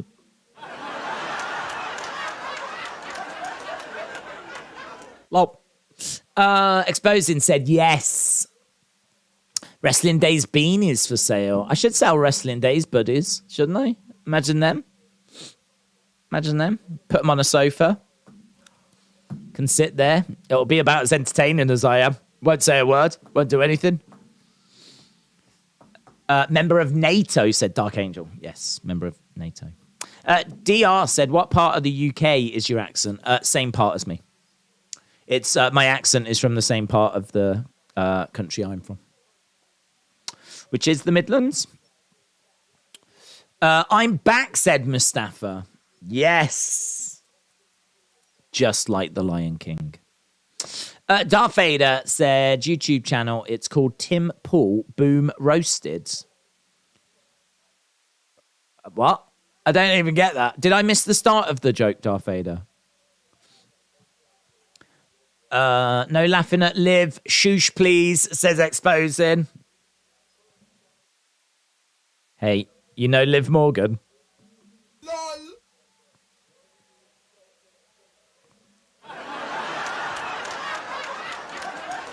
That's the joke. Gotta love the Midlands. Well, in all fairness, you haven't. Tritium says the Orlando area where the performance center is will likely get a significant impact from the hurricane. Not as bad as the coast.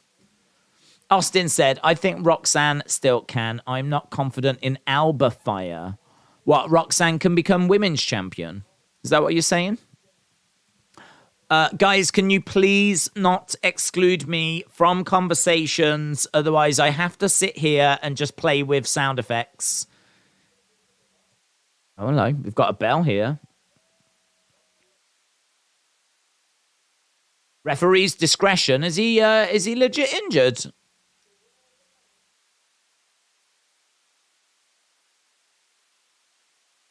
He's not well. Oh, okay. Wow, yeah. Medical attention. Go attack him. Attack him, Wesley. Attack him. That'd be sick.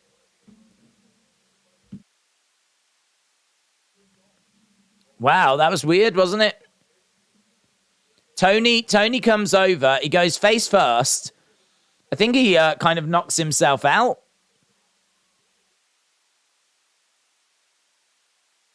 Oh, his knee just bumps the ground. It's not that bad, is it? Doesn't look that bad at all.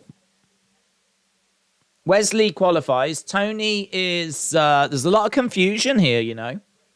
I don't know. Is this on purpose? I can't tell.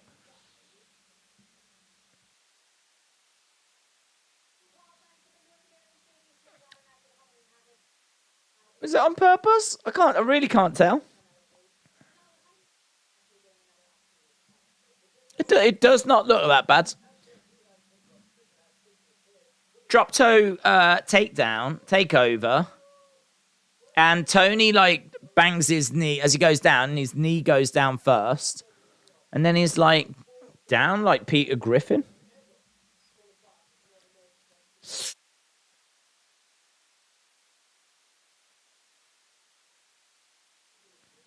Oh, I don't know. He's faking.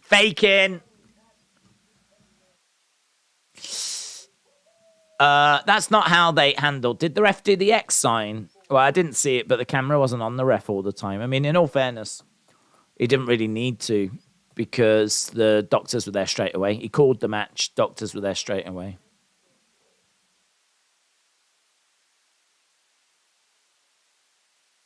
This show is strange. Wes beats Tony. Tony injury real question mark? Is it real?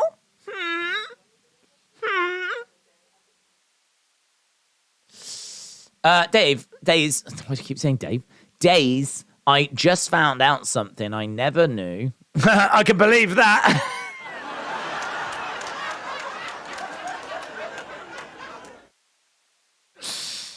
No, what is it, bud?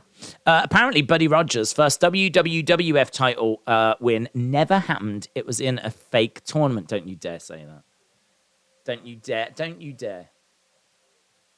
Don't you dare. Don't you dare bring those lies into this public forum. Shame on you. Next, you will tell me that it happened in Rio de Janeiro. You will tell me that the Rio de Janeiro Intercontinental tournament never happened as well. Shame on you. I don't like doing that. I don't like doing that. Another one. Unbelievable. Lies, I tell you. Lies. What is everyone's favourite episode of The Walking Dead, said Elizabeth. Well, if people haven't seen it, do we not run the risk of spoilers, Elizabeth? Think about it, Elizabeth. There might be someone that is on episode 1, season 1, and now we're going to go spoiling it by saying the Banana Man dies in series 3 and Johnny Two Boobs turns into a walker in season 5. I don't want to go ruining it for people. Ex Mulder said, Tiffany just disappeared. Well, I tell you what, Ex Mulder, what you need to do is you need to hook up with Ex Scully and you need to investigate. That's what you need to do. That's what you need to do. Thanks for playing. Exposing says Paige should be a GM on AEW or an EVP of Women's Talent Relations. I like that. I like the idea that she's an EVP of talent relations, like backstage. Like EVP of talent relations, like that's not really a role that you tend to see on screen, on like TV screens. So if she's doing that role, like she's got like, you've basically given her a desk job, which I like. I don't know why, it just tickles me. In my mind, I can see her like in a call center. Hello, Paige. Like, just answering phone calls. Maybe she could do that. Perhaps she could work in, like, the warehouse, selling merchandise. Imagine that. Imagine you call up to check an order, and it's Paige on the phone. Hello, Soraya. Soraya Knight. Soraya Page Knight. Soraya Page Knight speaking. Wow. That'd be cool. They should do that. They should make the wrestlers have to work the phones. So that when you call in, you get to speak to a different wrestler. That'd be sick. And also, like, imagine that trying to have a conversation. Imagine trying to get a refund out of Eddie Kingston. It's not happening, is it? Hello, Paige here. Yes, Paige here. Yeah, you're right. You're right. Yeah, she'd have to do that, wouldn't she? Paige here. Not Johnny Two Boobs. Listen, keep it down. Keep it down. Listen, if you are watching Walking Dead, Johnny Two Boobs, he might be fine. He might make it all the way to the end. I don't know. I don't want to ruin it for people. John said, I've not seen an episode, but I've got a bone to pick with AMC. They had a great show on called Lodge 49, but you now have to pay extra to see it, says John. Well, John, thank you for lodging your complaint against AMC on this forum. Well, I'll make sure that gets passed over to them. We've got Pretty Deadly on screen right now.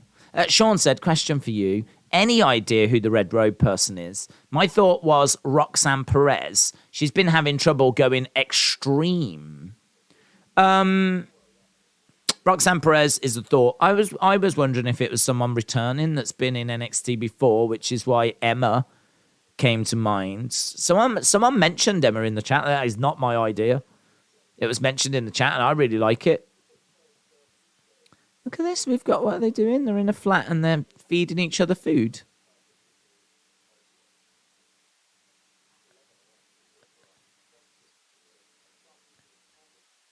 Start choosing the perfect outfit for the day.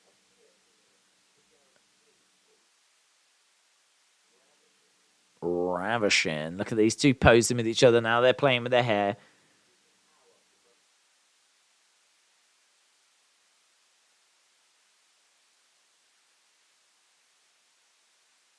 So we're seeing Pretty Deadly, the current NXT Tag Team Champs.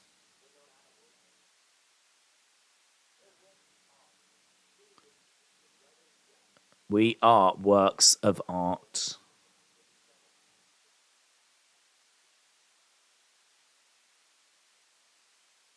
Kind of fun. This is all right.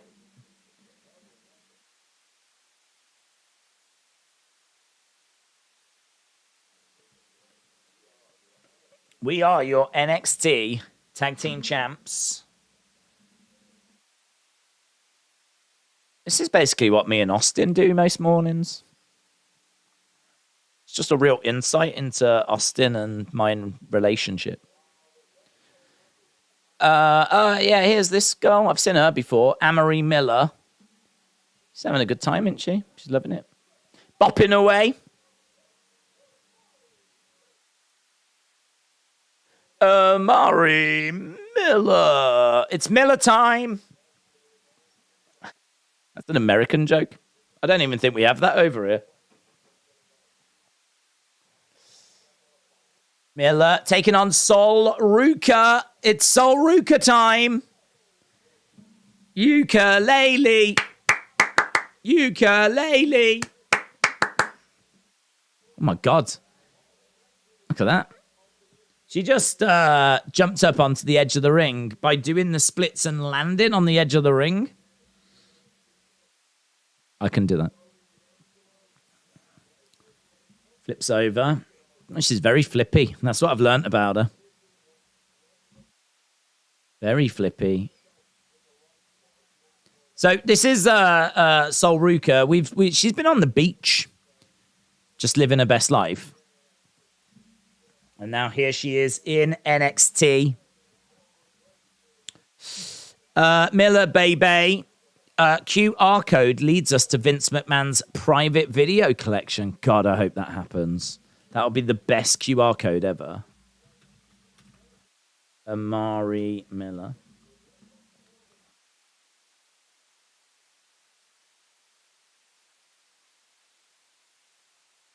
Okay, Ruka trying to roll up Miller. Miller round the back of Ruka. Ilja Dragunov taking on XY Zion Quinn tonight. Oh, I think she tried to flip her over and land on her feet, but she fell over. She fell over. She fell over. Big strike to the midsection. So we had Pretty Deadly. Now against the ropes goes Sol Ruka, who rolls through.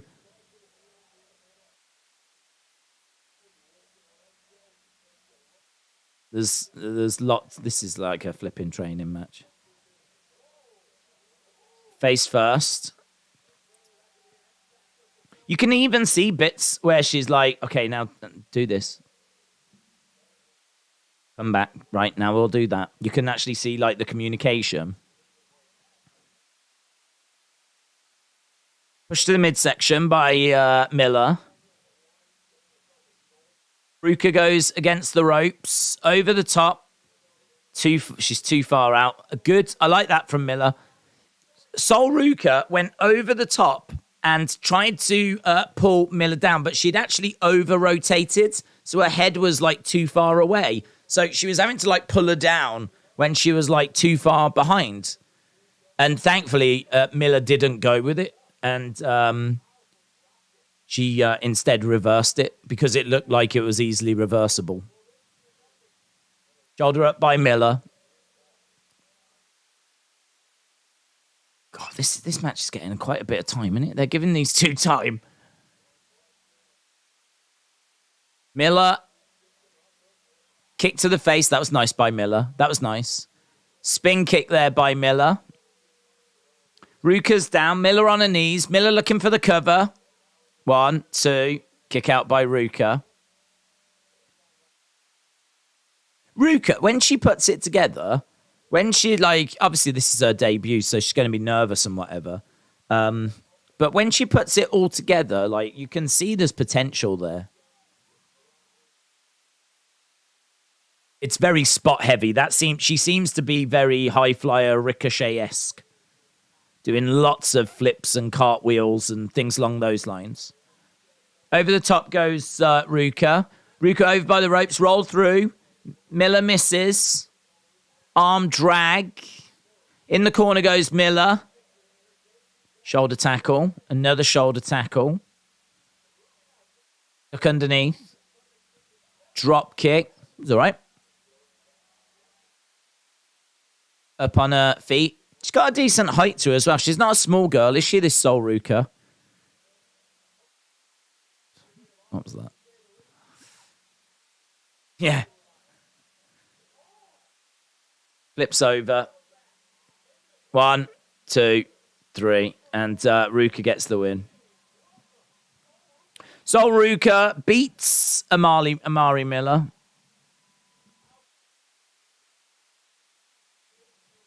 I mean, what I will say, not my kind of match. I'm not a fan of like the flipping stuff, but she did not hold back. She proper went for it. She went for it. She did. Not everything came off at all, but she went for things. The bit at the end, that's not a move I think I would be keeping. She flips over, and the end result is she kind of like gently bumps into the opponent in the corner. She flips over, and the end result is like, like that.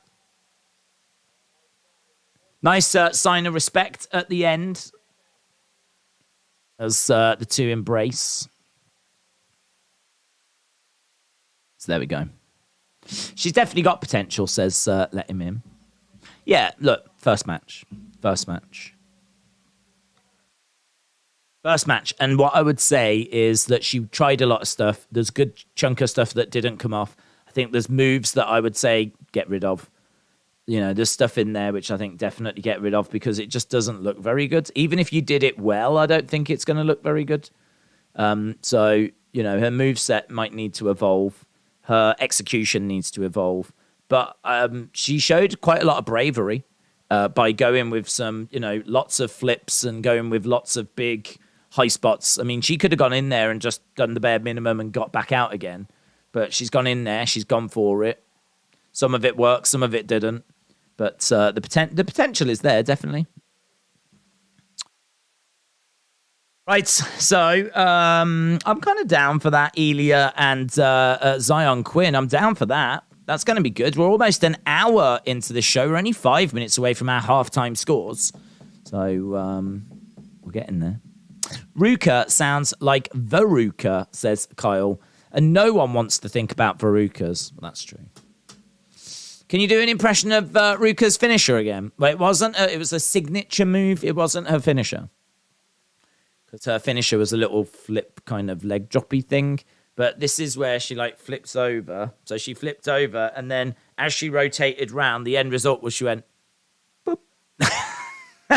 In the corner. Amari Miller was in the corner. She's like, this woman comes hurtling towards her, flips over. Boop. That's my impression of it.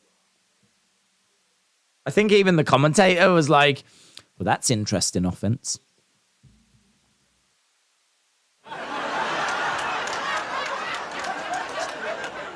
His name is Jeff. Name is Jeff.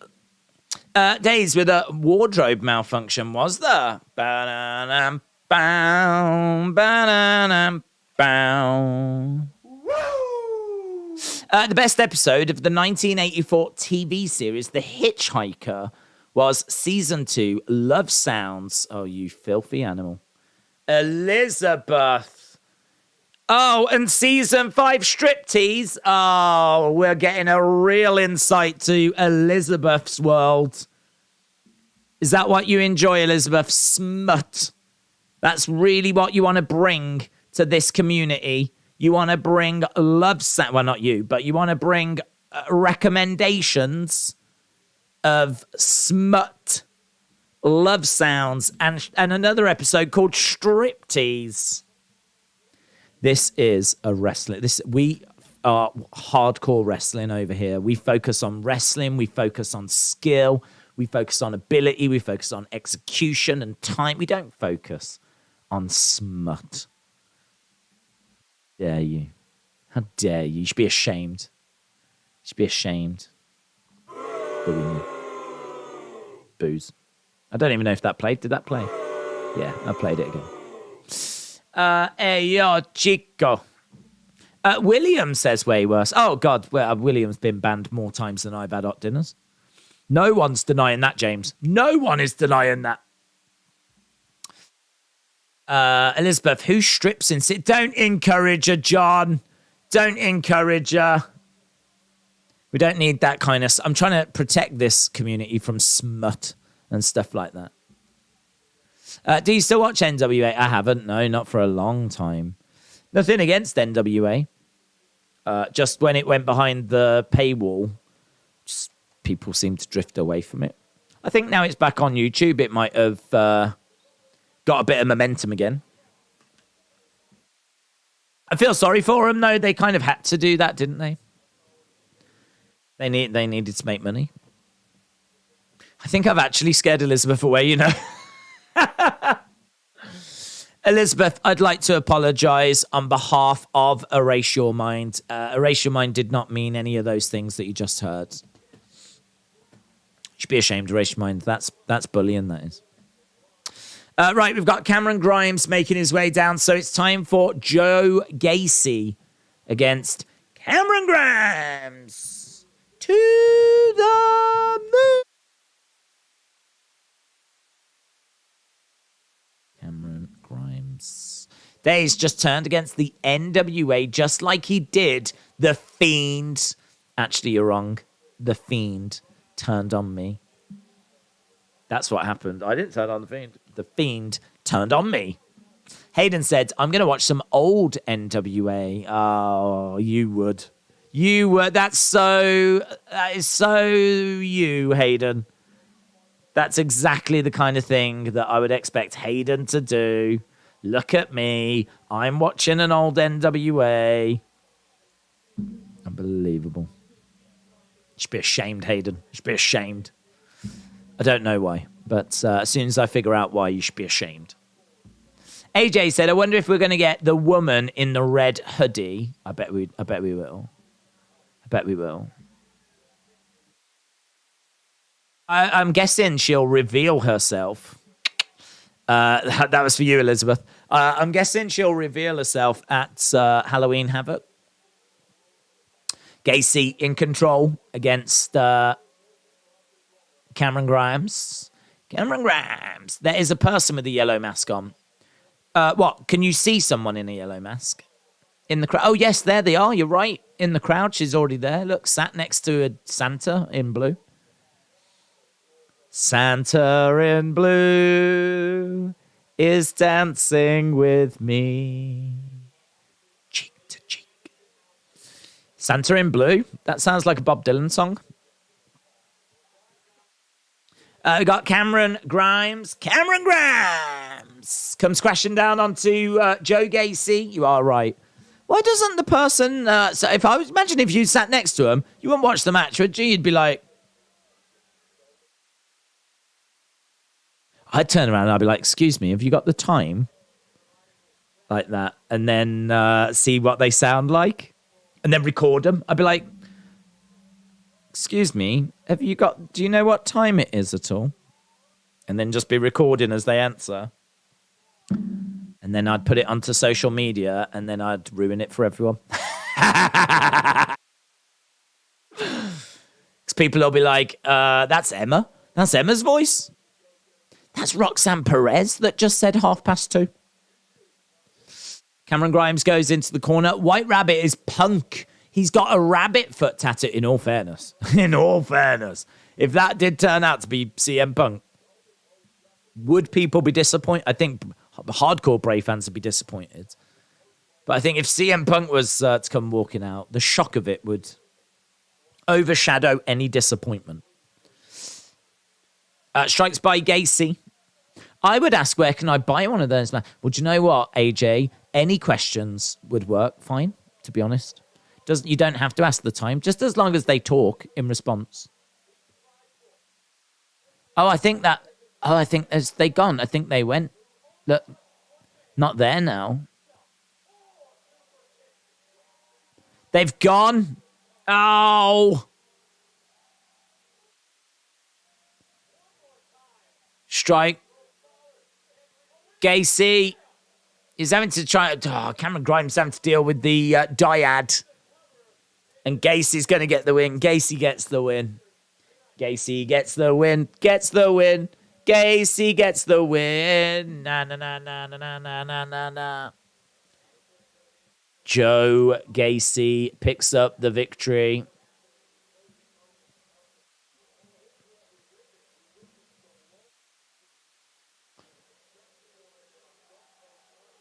To the moon. Outside interference, man. I know it's a staple of wrestling. I do remember, like, the old NXT not having too much of that, though. I do remember the old, like, 2014 NXT actually being, like, clean finishes. And this NXT seems to have, like, really moved away from that. Probably, I mean, it's been moved away from that for a long time, in all fairness, but...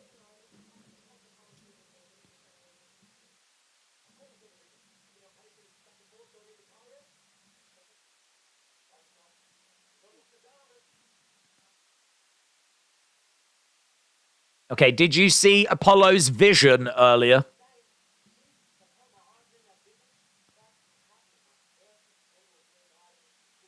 Grayson Waller is upset because he saw a vision.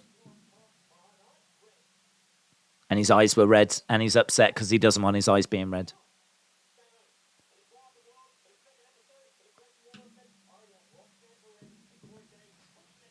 Roxanne Perez and Cora Jade are going to be on the Grayson Waller effect next week. That'll be good.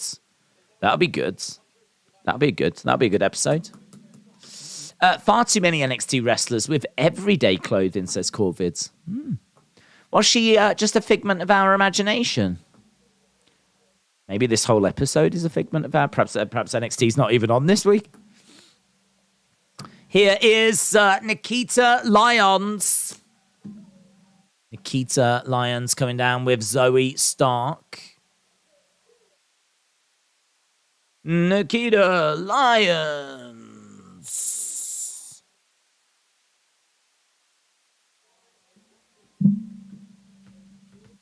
Nikkita Lyons. Who's she facing?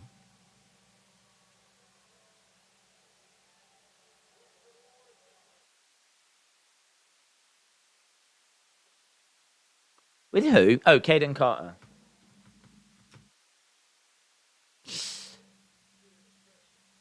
DX.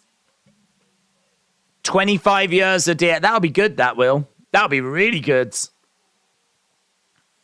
Be fun. Didn't there used to be more of us?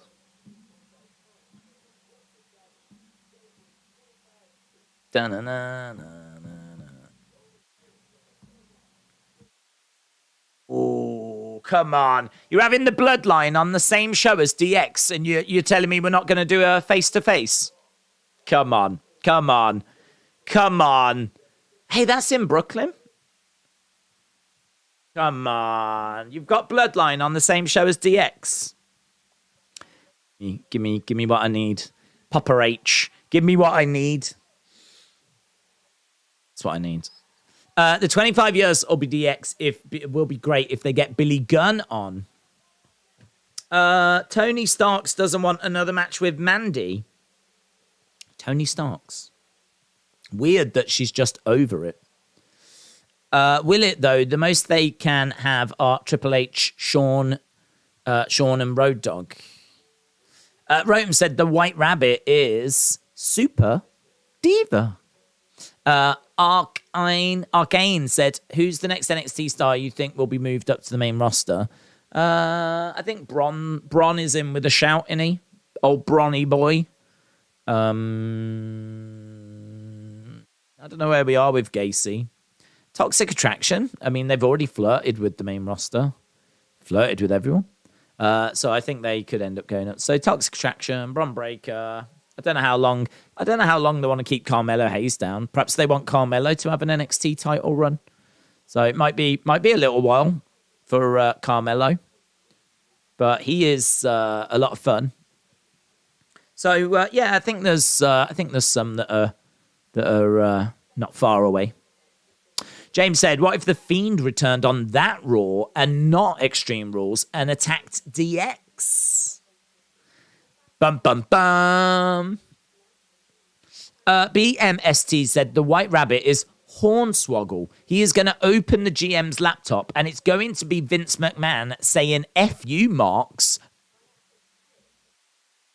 LOL. Nice. That could be interpreted in different ways, says Austin. I feel I should apologize to you. Yes, Irish Rebel. And everybody. Yeah, good. Good. I don't know what this is regarding, but I love a good apology. I feel I should apologize to you and everyone in this community for my actions earlier. Good. I'm pleased to see that, Irish Rebel. Again, I do need to stress this because it could be a very serious situation. I have no idea what it's regarding, but I do love drama. I must admit, I do love drama. That is what I am here for. So any kind of drama, I am here to embrace it. Talking of drama, Tim has said that we've gone past halftime scores. So shame on all of you for not reminding me. That's on you. That is not on me. I can't remember everything. I mean, I can't remember anything, but even so, shut up. And let's do it, shall we? Halftime scores, everybody. It's the halftime scores. I really want to know your halftime scores. Put it in the chat. Halftime scores, everybody. It's the halftime scores. Are you happy? It's the halftime scores. Are you happy or you sad? Halftime scores, everybody. It's the halftime scores. It's long, isn't it? I should get that recorded. If I got it recorded, I could just press play then. Just sit here like this. Boom. There we go. Guys, we don't have time to read the scores because we are actually back to NXT. So that whole thing was just irrelevant that we did there. So shame on you. Shame on you. I did see, I think it was Larry that said, do I enjoy a good grovel? And anything that's going to cause drama in the chat, you know, just mixing it up. You know what I mean? Setting people against each other, starting some fires. Sometimes I might put them out. Sometimes I might just let them burn. So, I mean, that's very much, that's where I am as a person. Just in the gutter, basically. In the gutter. Too long to write all of that again. Yeah, I've not read a single thing that anyone has written. As I said, that's on you. That is not on me. Shame on you. I think Indy Hartwell will be the next NXT call-up.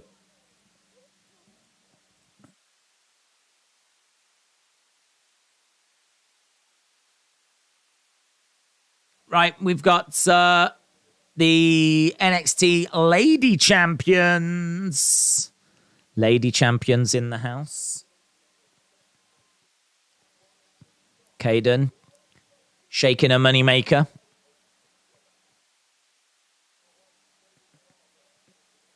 Whoop, whoop.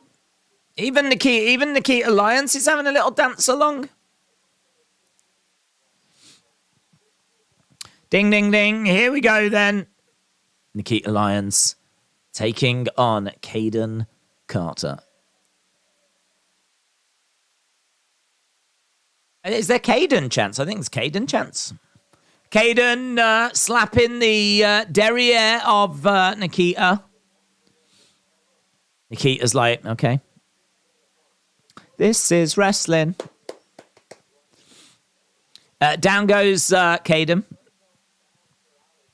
There will be plenty of people at home that just saw that and went, oh, yeah. Oh, yeah. That's why I watch wrestling. I watch wrestling for moments like that. Oh. And she slapped her on the backside. Oh, that was so good. Oh, she's doing the splits. Oh, God. Oh. I wish Roman Reigns would do that. Oh. All through by Kayden. Kick to the midsection. Kick to the face. Nikkita goes down. Against ropes goes Kayden. She goes in between the legs, lies on her back. Seems like a stupid idea. Leg sweep by Kayden. Kick to the head. Pin. 1, 2. Kick out by Nikkita. Too sweet. Kayden going over. Kick coming in there by Nikkita. Big strike. Shot to the midsection. Spinning back fist. Nikkita backing away. Spin kick. Seemed to be in slow motion. Kayden goes down.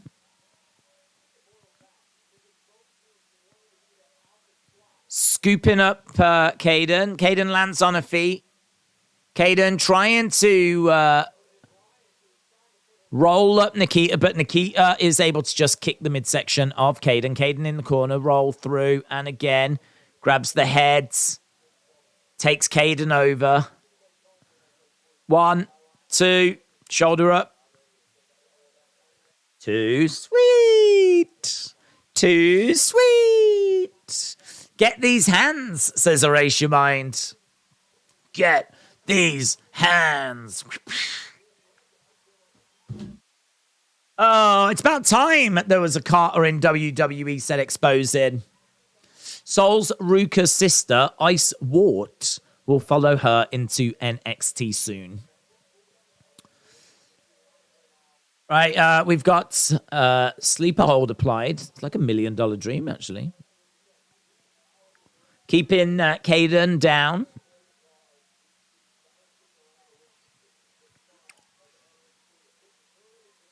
And she's getting back up to her feet. How long we got? We've got 45 minutes. Days, thoughts. Yeah, Evan, thank you for asking me this. I've been waiting for someone to ask me this.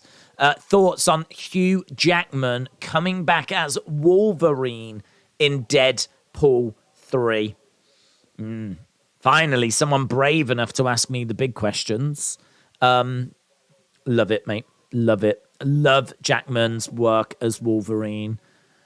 He was brilliant in X-Men. He was brilliant in X-Men 2. He was brilliant in X-Men 3.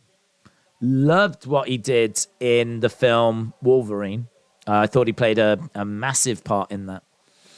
And I think it's very exciting that now he's going to be in Deadpool 3 doing Wolverine. So hopefully that answers your question. Hopefully that spells it out. I am very, very excited. Very excited. I don't know when tickets are on sale, but I am going to get mine as soon as they're available. Shoulder up. Feed your head, says Annette Morris. And same to you, my friend. Austin said, Days proved my point. He thinks there's only 45. Oh, God, the overrun. The overrun! We don't need an overrun! We don't need it. Why does it happen all the time? Stupid overrun. Oh. Every time. It is. I don't even do that on purpose, you know. Every time.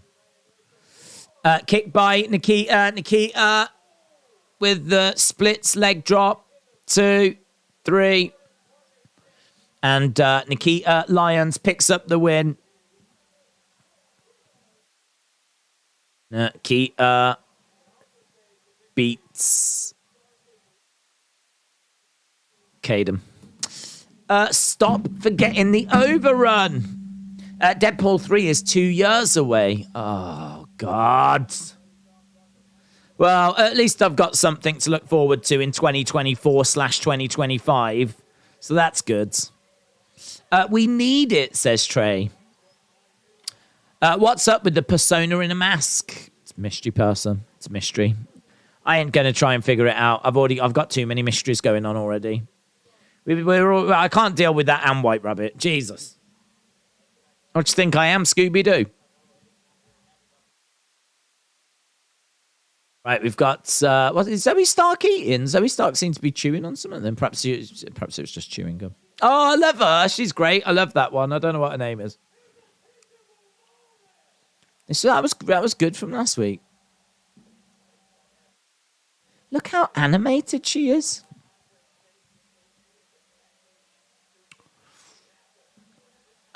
Wait, is Hugh Jackman not Wolverine anymore? I don't keep up with superheroes. No, he left the character. Wolverine in the last film was played by Helen Mirren. So that's... But it didn't really work. I don't know why they thought it would work. Perhaps it was a cost-saving thing, but thankfully Hugh Jackman's back doing it now. Jay shoot, Jay shoot, Jay shoot, Jay shoot.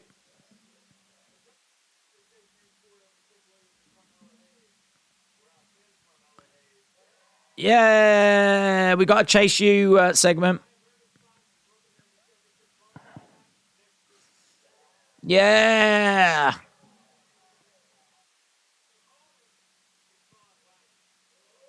My opponent is Von Wagner.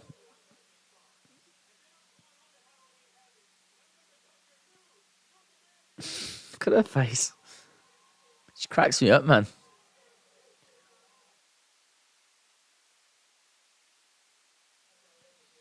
Let's open this pep rally up.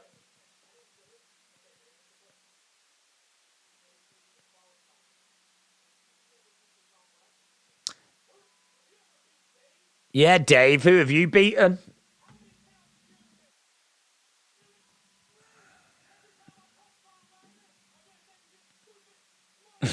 Every time I punch Von Wagner, I'm going to think of your stupid face. Teachable moment. No, I'm warming to all this chase you stuff.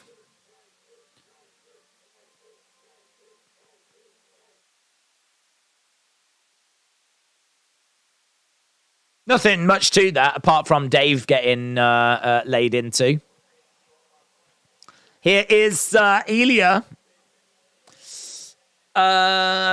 Joke, Retribution. It might be a joke to you. It was not a joke to the X-Men franchise, I can tell you that much. Richard said, Bray coming back at Extreme Rules to help Edge. Yep.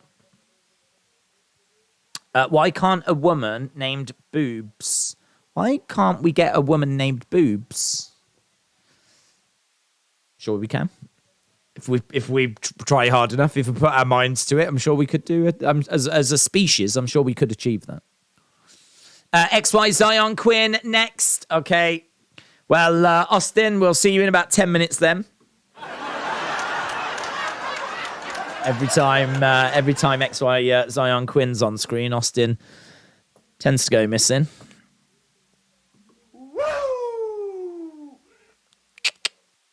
It's just beautiful to see my team, brackets Hearts, on the adverts for the Conference League, says Scott.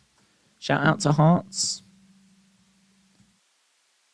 Dave Meltzer against Wrestling Days. Have you seen him? He's jacked. Joking, aren't you? He might be a boomer, but God, he's a jacked boomer. If I'm taking on a boomer, I ain't taking on a jacked one. Yeah? Taking on one that's got breathing difficulties. Just Nick said, what are you talking about? Helen Mirren was amazing as Wolverine. Her six-pack was great and not CGI'd, unlike Hughes. That is true, actually. The training she put in was insane. It was insane. So, yeah, she did look... She was pretty swole. She was basically the female Dave Meltzer. Austin is about to run off again. Indeed. That was great, Dave's stupid face, says Maureen. Stupid Dave. He's had it too good for too long, hasn't he? Helen Mirren is still hot, says Jim. Absolutely. No one would deny that. If you think it takes Austin 10 minutes. As if you think it takes Austin 10 minutes. Yeah, 10 minutes. It does take him 10 minutes. It takes him 10 minutes to find it. Woo!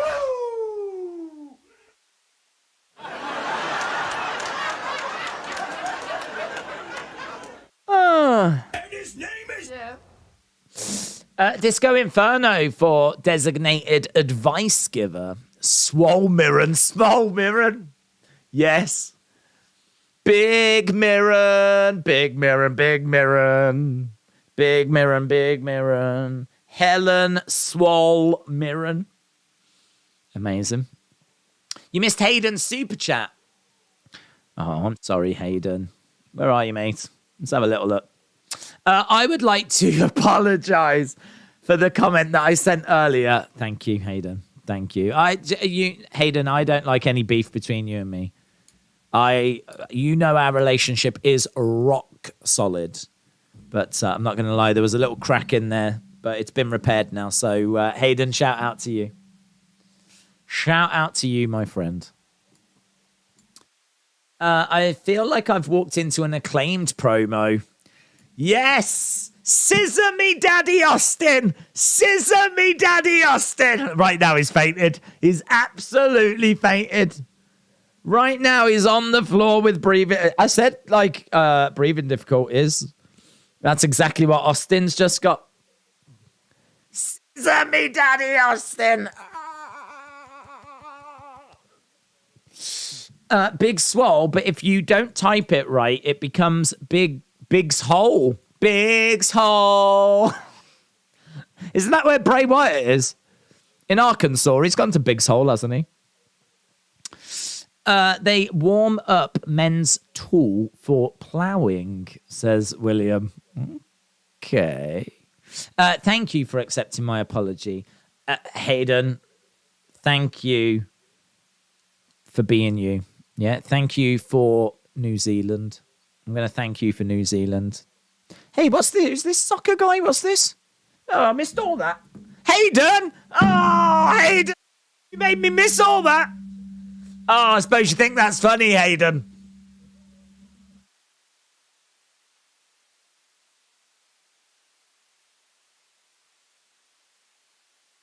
Oh, it's all right. Hayden, it's all right. It was only Nathan Fraser. He's pretty good, but I thought it was someone new. I thought they'd signed Ronaldo. Right, here we go. Here we go. I love getting a fun reaction out of you, says Elizabeth. Elizabeth, shout out to you.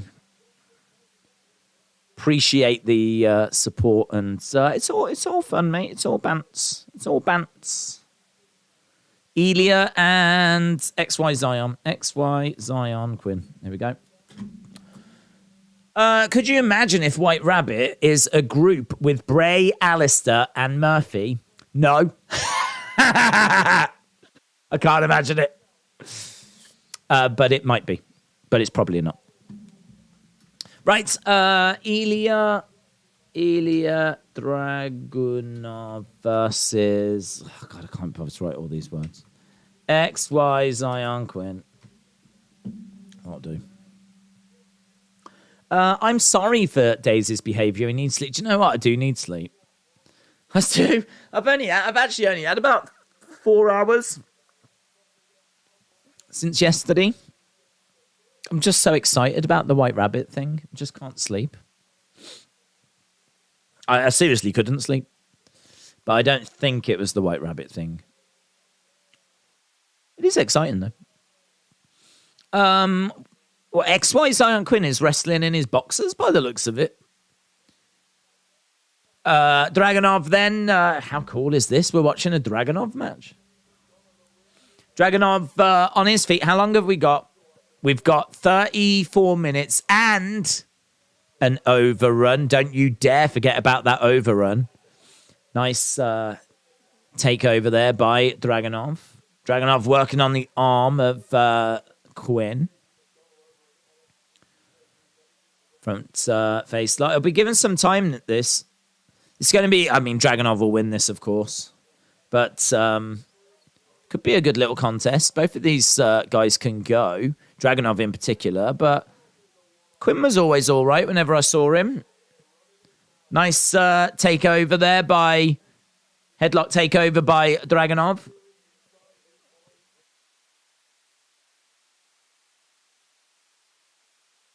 Working on the arm. Oh, big strike by XY Zion Quinn, but Dragunov responds. Now he's got a stretch applied. Yeah, this is pretty fun. He's got a stretch.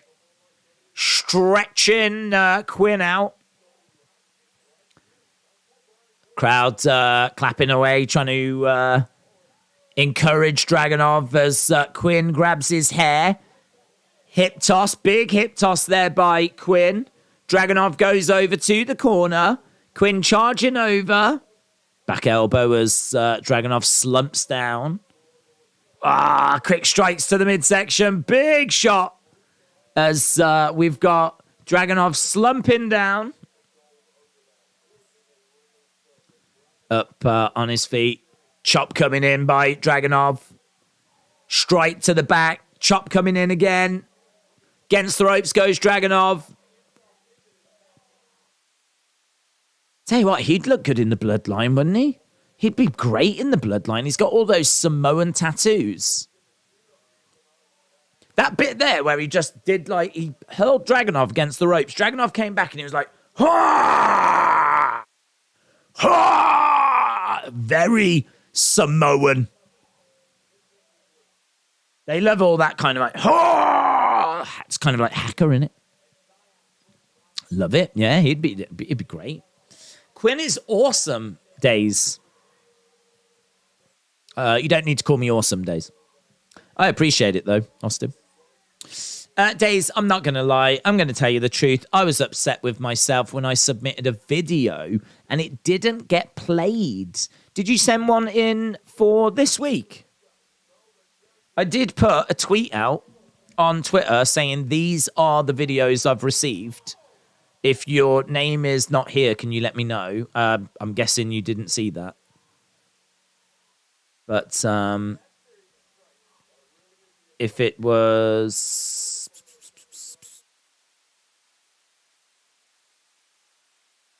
You'll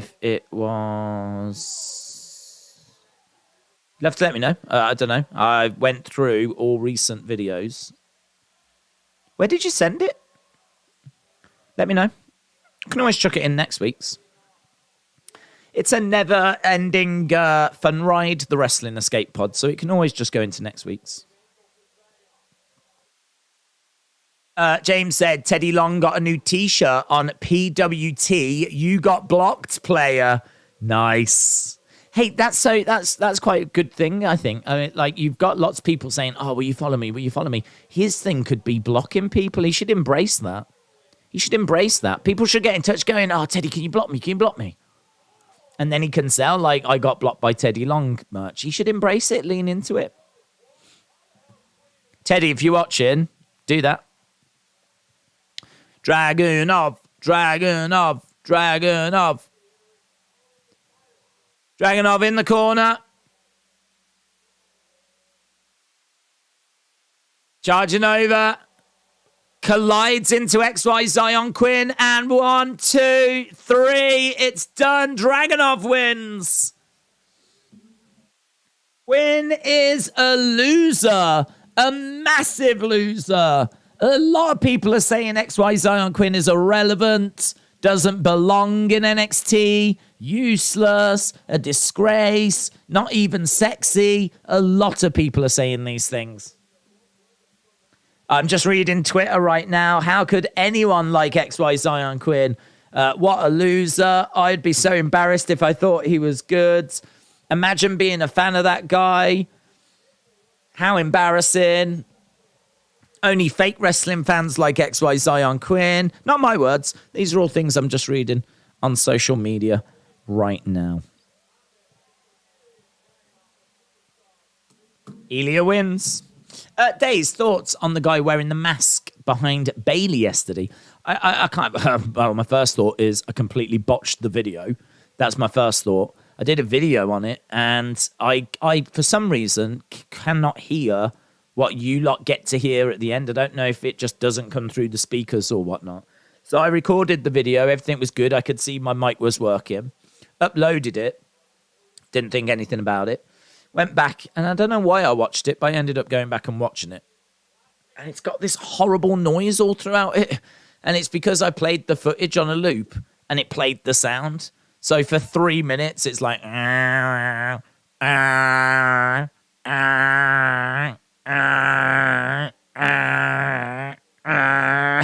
It's really annoying. It's really annoying. I watched it, I was like, oh, God. If I'd have noticed it before I uploaded it, I would have changed it. And of course, I mean, look, this is the way life works. I put it onto my second channel. It's not a channel that gets used that much. It's not a channel that's, really that popular. I just put clips on there. Tends to get a few hundred views, whatever, something like that. And this one's done 2,300 views on a channel that normally tends to get like a few hundred. Of course this one does. Of course this video does well. So that's 2,300 people that had to sit there with the noise in the background going, ah. Oh, God. How am I still rubbish at this YouTuber thing? How am I still rubbish at this? Austin said that video was bad. I was like, wow, Days has lost it as a YouTuber. Yeah, sorry, Austin, I'm still reading some of these comments. XY Zion Quinn is a disgrace. XY Zion Quinn is the ugliest person I've ever seen. I can't believe anyone would like XY Zion Quinn, and if they do, they're a disgrace. Only people that should be in prison like XY Zion Quinn, probably they should be locked up for sex crimes. Yeah, I don't know. There's just lots of things coming through on Twitter here. Just wanted to read that. In 2 weeks, we get Chucky 2.0, says Larry. Fightful called Teddy Long a great businessman, says James. David said prayers for the families of the football players who were shot. Keep it light, David. Jeez. I haven't heard about this, so I can't add anything to that. But obviously, thoughts with those. Austin says, you're a jobber. That's right, I am a jobber. This is my job, entertaining thousands and thousands of people, and it's a job that I take very seriously. Thank you very much. So, yeah, I am a jobber. Let me go back to these comments. XY Zion Quinn is ugly and smells like cheese. XY Zion Quinn likes to collect naughty pictures of old women. XY Zion Quinn doesn't pay when he goes to restaurants and runs out of the buildings. XY Zion Quinn is a marshmallow. XY Zion Quinn goes to the gym and licks all the seats. Just not my words. John said, I don't know who either of these guys are, says John. What guys? John? John, have a couple of people come in your house? Are you all right? John, are you being threatened? John, are you being threatened? Have you got someone in your house standing over you? Just so you know, guys, I don't know who either of these people are that's next to me right now. If they've got balaclavas and asking for money, just give it them. Just give it them. It's not worth it, mate, honestly. What kind of cheese does he smell like? They didn't go into details, but I would imagine Brie Bella. XY Zion Quinn is his name, says Boomers. That's correct, Boomers. Hey, Boomers TV, you know your YouTube channel, does it cater to Boomers? Is it just literally like programs for Boomers? That'd be nice. I'd watch that. It's probably a lot of dogs, trains, garden bowls, knitting, things like that. Is that what it's on? Is that what it is? Boomers TV, how did you come up with your name? I'd like to know that. Here's Wendy Chu.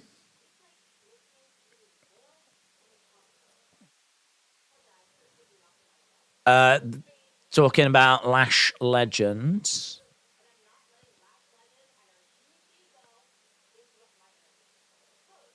Here's Lash. Do you remember when Lash had a talk show? When Lash Legend has got something to say, you get up out my way. Move. Bye-bye.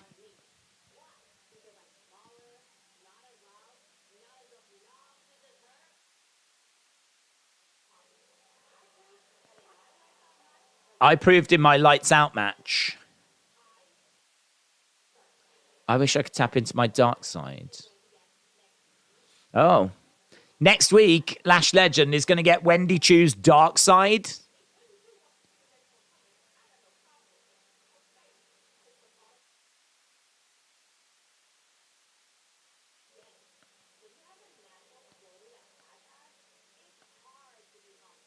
When you've got the natural ability that Lash has, it's hard to be humble.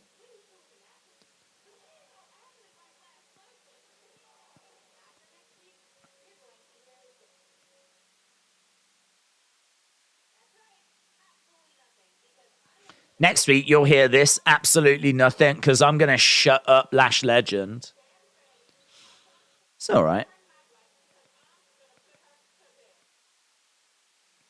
Okay.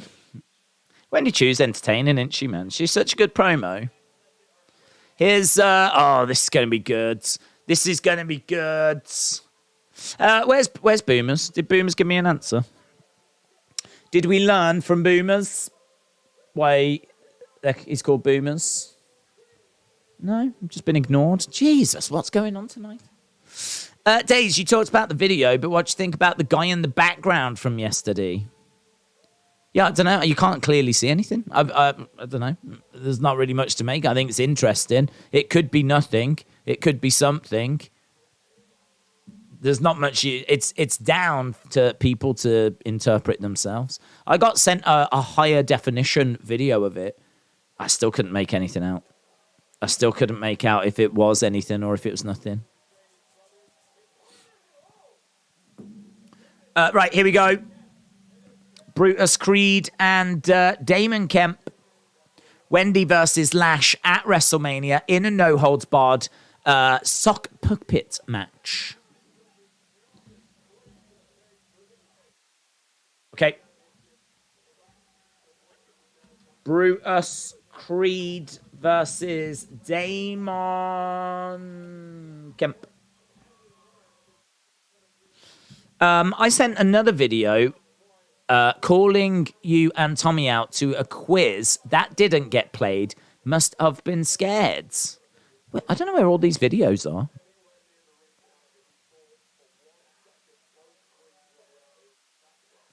When did you send that through?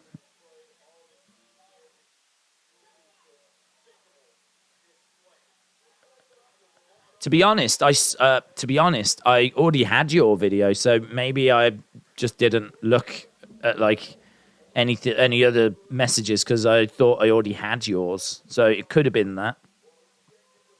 Could have been that. Where can we see Mandy's cheeks on Raw? Said Exposing. Where can you see Mandy's cheeks?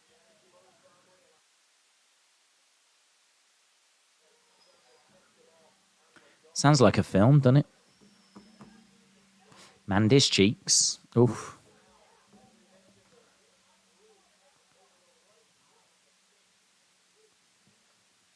Right, we are underway with this match. We just got Damon Kemp in control. It looks like Tony has put his foot down and is now putting his big boy pants on, telling the roster that no one is going to get their release granted. Interesting. Flamingos can only eat when their heads are upside down, due mainly to the structure of their beaks. Boomers has turned heel on Days. Yeah, oh yeah. Disappear. I don't get any answers. I showed genuine interest in someone in the community. I asked a perfectly reasonable question. You know, I mean, look, we have fun and bants and we mess around. But then, you know, I decide, no, let's settle down. Let's ask a very adult, real question. Hey, how did you get in? And then I get flipping ignored. Ignored? Embarrassed on my own stream? I mean, not for the first time, but... Julius in control, charges over at Brutus? Damon. Brutus is the one that was in control, but he goes colliding into the corner. Damon comes over, strikes Brutus. This is Gable Stevenson's brother, isn't it? So you'd have to think that Gable Stevenson's training with Damon Kemp.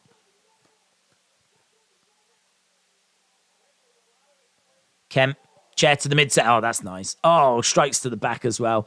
Oh, it's a DQ. DQ. Damon gets a chair. Damon DQ'd. because of a chair. Where the hell is the brother? Where's Julius? What's he doing? Having a nap. Where's Julius? Where is he? Why is Brutus getting beaten down with a chair? What? Yes, Creed, if you want some, come get some. That was good. Screaming down the camera. I think there was bits of spittle. There's not enough spittle in wrestling. We need way more spittle. That was nice. Intense. He's good, he is. I feel like I'm watching something when he's on screen. He's pumped up, man. Looks like he's going to knock out. Super Diva. Yes. What's he got on? Is that a Whitney Houston t-shirt? Yes. Some Whitney love.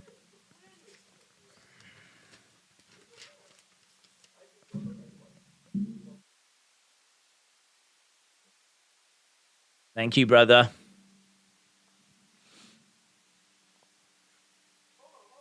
Here's XY Zion Quinn.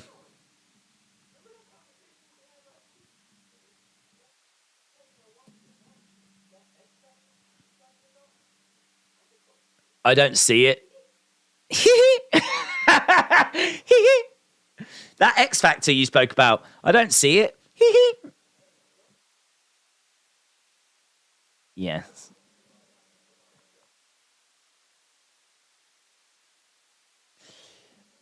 Days will break down the moment the communication link broke. Was there a communication link breakdown? Look at that Whitney Houston shirt.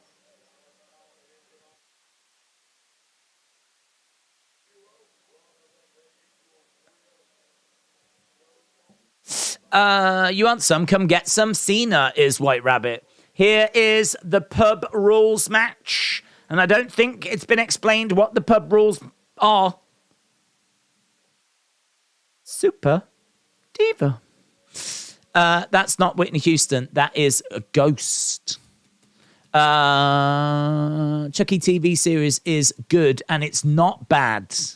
Talking of spittle, why does Braun always have bogies? Does he? Does he? I can't say I've noticed. Quincy Elliott. Oh, with Boomers TV. Boomers TV has been future endeavored. Yeah, I'll do a video on that, actually. We'll do a full breakdown.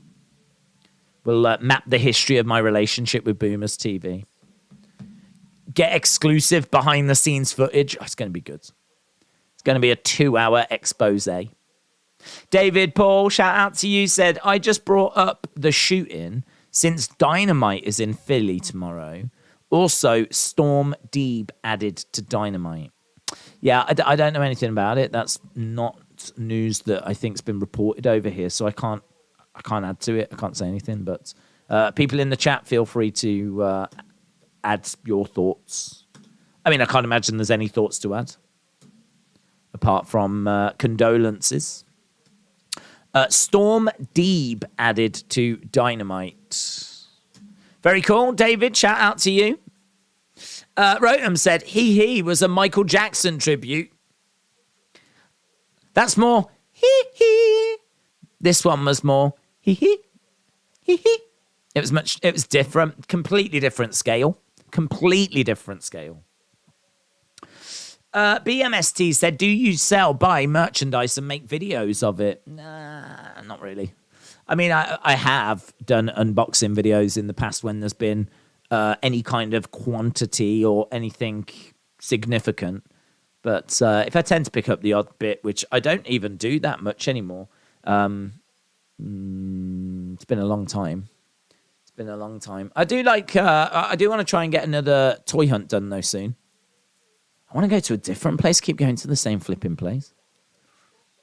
So, yeah, we will look to do one of them again. NXT and Dynamite are on at the same time in October. Interesting. I think I saw SmackDown and Rampage are on at the same time as well. That's interesting. Paige as well. Rampage. I mean, don't, because she's happily in a relationship. But Just saying. AEW Rampage. Doesn't really work because you can't have that name anymore. So it's got to be Ram Saraya. AEW Ram Saraya. That is the new show on a Friday. Primo said, do you think the AEW keep 5-week streak over 1 million considering Punk Moxley match, interesting controversy, all-out media scrum, and Grand Slam is now wrapped up? Going to be tricky, innit? It's going to be tricky. New champ's been crowned, so all of that's gone, as you said. Yeah, we're a little bit of distance away from the media scrum. You're going to hear from Paige? Could that be what brings people in? I mean, if it's going to be around 900,000 anyway, it might not take too much to get it back to the million. Might not dip too much. I don't know. I'm not very good with ratings. I've come to realize that my ratings predictions are atrocious. I'm great at everything else. There's nothing else that I do wrong. I'm just absolutely on the money. But when it comes to predicting ratings, I'm not very good.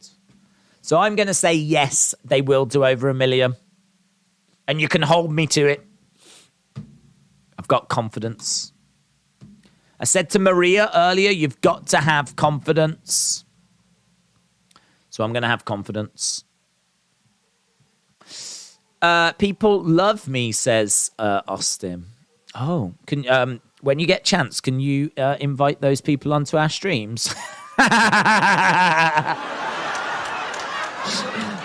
Thanks. Austin said, you're atrocious at making videos too. That's not funny. That's unprovoked. That's not cool. Do you know what that is? That's bullying. That's bullying.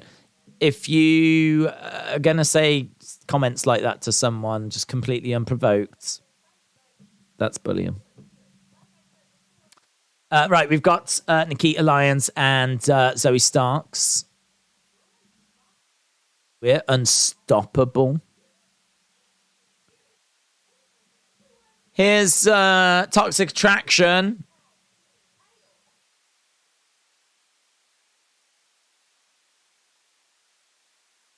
They're not your titles. Those titles look good on us. Do you imagine the titles on these?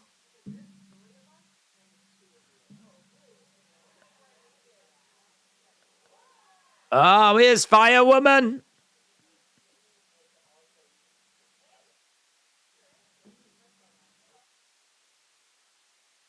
Seems to me the odds are evens. That must be a health and safety nightmare having her around. Where did she come from anyway? Where was she? I can't... Where did she come from?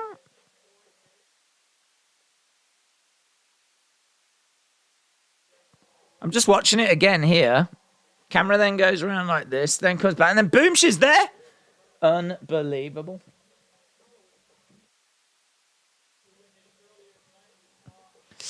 Alba Fire. Next week, we've got Pretty Deadly addressing the state of the Commonwealth. Here we go. Time for our main event. There's only 9 minutes left. Pub rules match. Jensen and Briggs. Days, pay attention. She was there the whole time. She wasn't.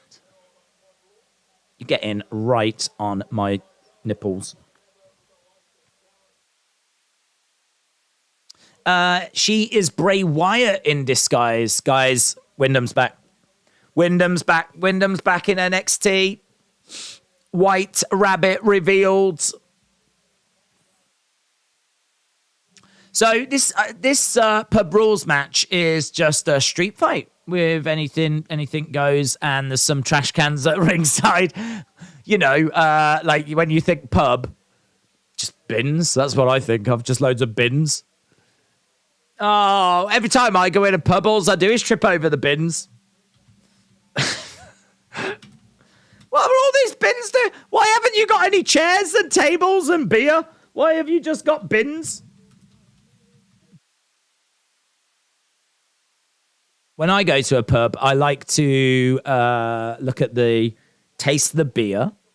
I like to look at the atmosphere, see how polite the staff are, and count how many bins they've got.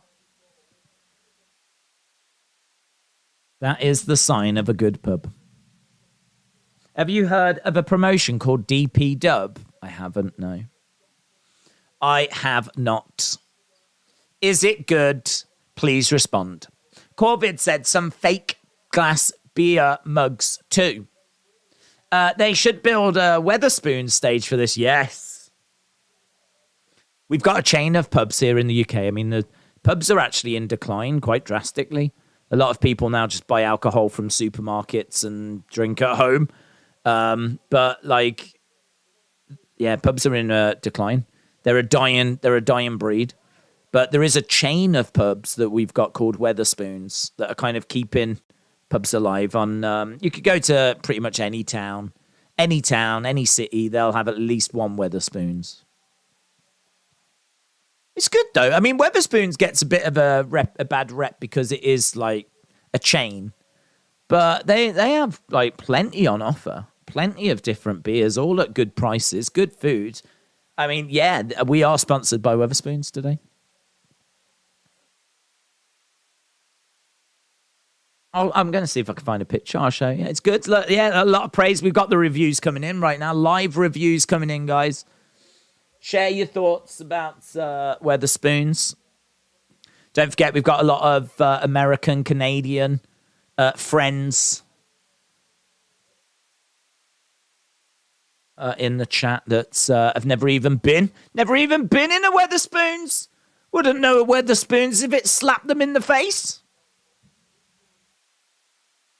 Wetherspoons. Trying to find an image. Give you an idea. That's a pretty good one. That's a pretty good one. Gives you an idea what a Wetherspoons looks like. I can metal chairs. I'm sorry, metal chairs in a pub rules match. Metal chairs. Here we go, guys. That right there, that is... I want you to transport yourself into that room. Transport yourself into that room. That is a Wetherspoons. Wetherspoons, they have quite iconic carpets. There was one guy that went to every Wetherspoons and took pictures of the carpet. That was it. I think because each one has got like a slightly different pattern design. But that's it. Lots of wood. Lots of wood. Lots of wood and a long bar, marble, maybe a marble top bar, and beer on tap. But that's some Wetherspoons. It's all right. But look, wooden chairs. There's no flipping metal chairs. Idiots. Idiot.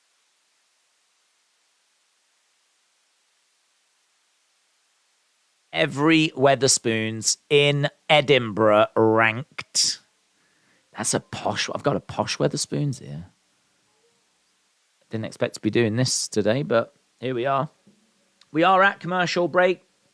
I don't have picture-in-picture, so I've got to entertain myself by looking at pictures of Wetherspoons. That's quite nice, isn't it? That's a posher one. I feel like that's one where like businessmen would go.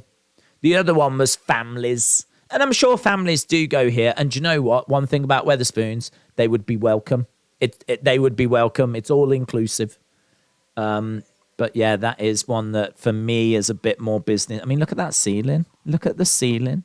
You're not getting that in every Wetherspoons. Don't you dare come to the UK thinking you're going to get that in every Wetherspoons. Don't you dare. Because that's just not the case. Days gets kicks when WWE kids cry. Oh, what did I miss one? Did one just cry? Oh, God, I love that. I do want a regular segment where we have in our reviews kids crying. I would love that. Looks like you need a membership for that. It does, doesn't it, Wes? But don't you dare make that mistake. You can walk in off the street. They would even allow you in, Wes. They would even allow you in. That looks like the bottom surface of the Titanic. Planet said, I've been to that one. No, you haven't. Don't come in here with your lies. You haven't been to that. They wouldn't let you in. Okay, I didn't want that picture. That picture doesn't make any sense. Nor does that one, to be honest. Have I deleted it already? I must have deleted it already. Irish pandemic turned me into a homebody, said Larry. Days, a real bar, a real pub, a proper sawdust on the floor, barflies and cashews forever, says William. Do you know what? I have been in a couple of pubs like that, but they're very, very, very, very, very, very, very rare. Like, I've only ever been in a couple like that. There's one in London and one in Winchester. To be honest, I think those are OG pubs. Those are old school pubs. Pubs that have been around since like the 1500s type pubs. And there are some of those around, but you tend to find them in posher areas. I'd imagine you'd find those kind of places in Cambridge and Oxford. Certainly London, Winchester, like places like that. But like most towns or whatever, they have like the family one that we just showed. So can you see how preposterous it is that this pub match has got metal chairs and trash cans and this is just a flipping street fight. It's in a pub match. This is a sham. I feel like I've been conned. There's only one table. Days, are you a secret Alexa Bliss fanboy? I think I'm a public Alexa Bliss fanboy. I don't think there's a bigger Alexa Bliss fan than me. I'm not aware of any bigger Alexa Bliss fans than me. Right. Took his belt off and he was going to whip him with his own belt. It's all gone a little bit 50 Shades of Grey. Where's the stout and the pork scratchings, says Wrestle with Andy. Is that the kind of pub you like, Andy? English. Actually, no. I mean, Andy's would be Scottish pub. What happens if I Google Scottish pub? Oh, man, you've got some nice pubs. You've got some nice... Look at that. Here's another one. Oh, they are using that belt. Whipping them with a belt. Here's a Scottish one. Look at that. Lots of wood in pubs. Wood and brass. I think it's brass, I'm not sure. But can you see how preposterous it is to use metal chairs? It's preposterous. Yeah, whipping away. Briggs and Jensen being whipped. Austin has fainted again. He is absolutely... He's got his run off again. Right, these two are back. We are into the overrun, guys. Just Nick said, I like pubs where the people behind the bars are rough as old boots. Now they've got the belts. They're whipping Gallus.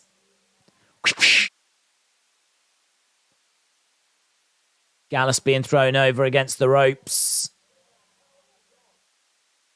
Going to go over and they're going to look to rip the shirt up of Wolfgang. And now they're whipping their exposed backs. One more time. One more time. Dr. Zeus created Green Eggs and Ham before his publisher bet him he couldn't write a book shorter than The Cat in the Hat. Right, we've got Briggs and Jensen on the outsides. I want to get the next round of whipping, said Austin.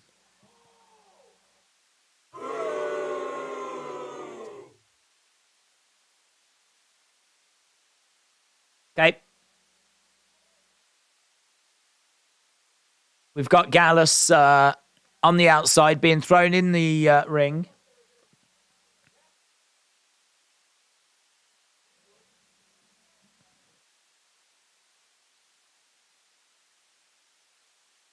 Are they just going to win the match, or they've put the one upside down in a trash can?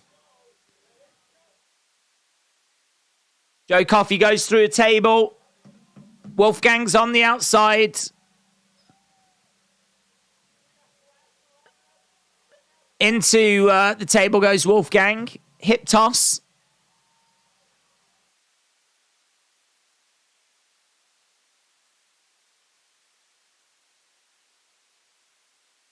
It's just comedy hour, isn't it? Just got one dude wandering around in a trash can. Briggs and Jensen win. Briggs and Jensen win.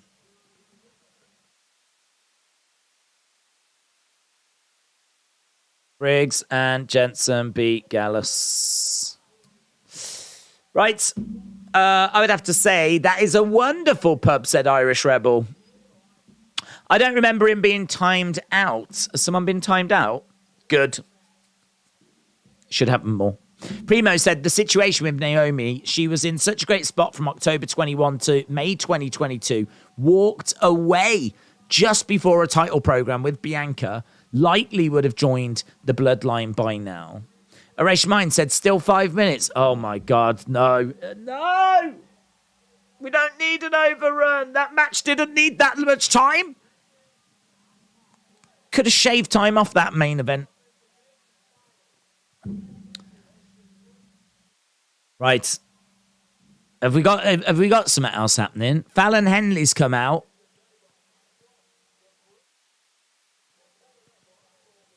More timeouts.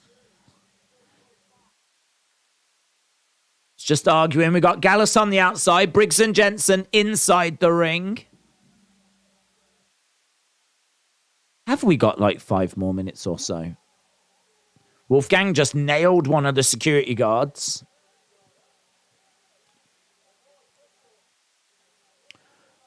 Now another referee gets knocked down. Gallus are knocking out. Look at these refs just calling out for more backup. Police are arresting Gallus.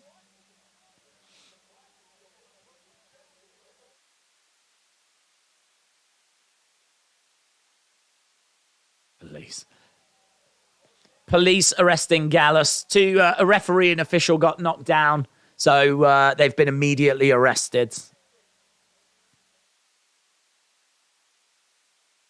Gallus are going to prison. In all fairness, that's how most good nights out end in a pub, so that's very accurate. Very, very accurate. Gallus arrested. Boom. Days, can you handcuff me, mate? I would love to. I seriously mean that. I would absolutely love to. Somewhere far away from any computers. I mean, you've been gone from this community for quite a while, and it's been great. It's been so good. It's been so good. So, yeah, if there's a way we could arrange that, I'm down for it. But it will be a clothed situation. I just need you to know. Primo said, do you think Naomi has fumbled her own momentum? Cheeky. I bet she has.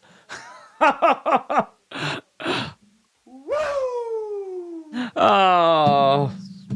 Right, we're done. Awesome. Thanks a lot for watching. I'm going to go and set up for the review, and we'll break the show down and chuck some thoughts around, and then call it an evening. So I will be back in about 10 minutes, 15 minutes time, and we'll do the post-show review.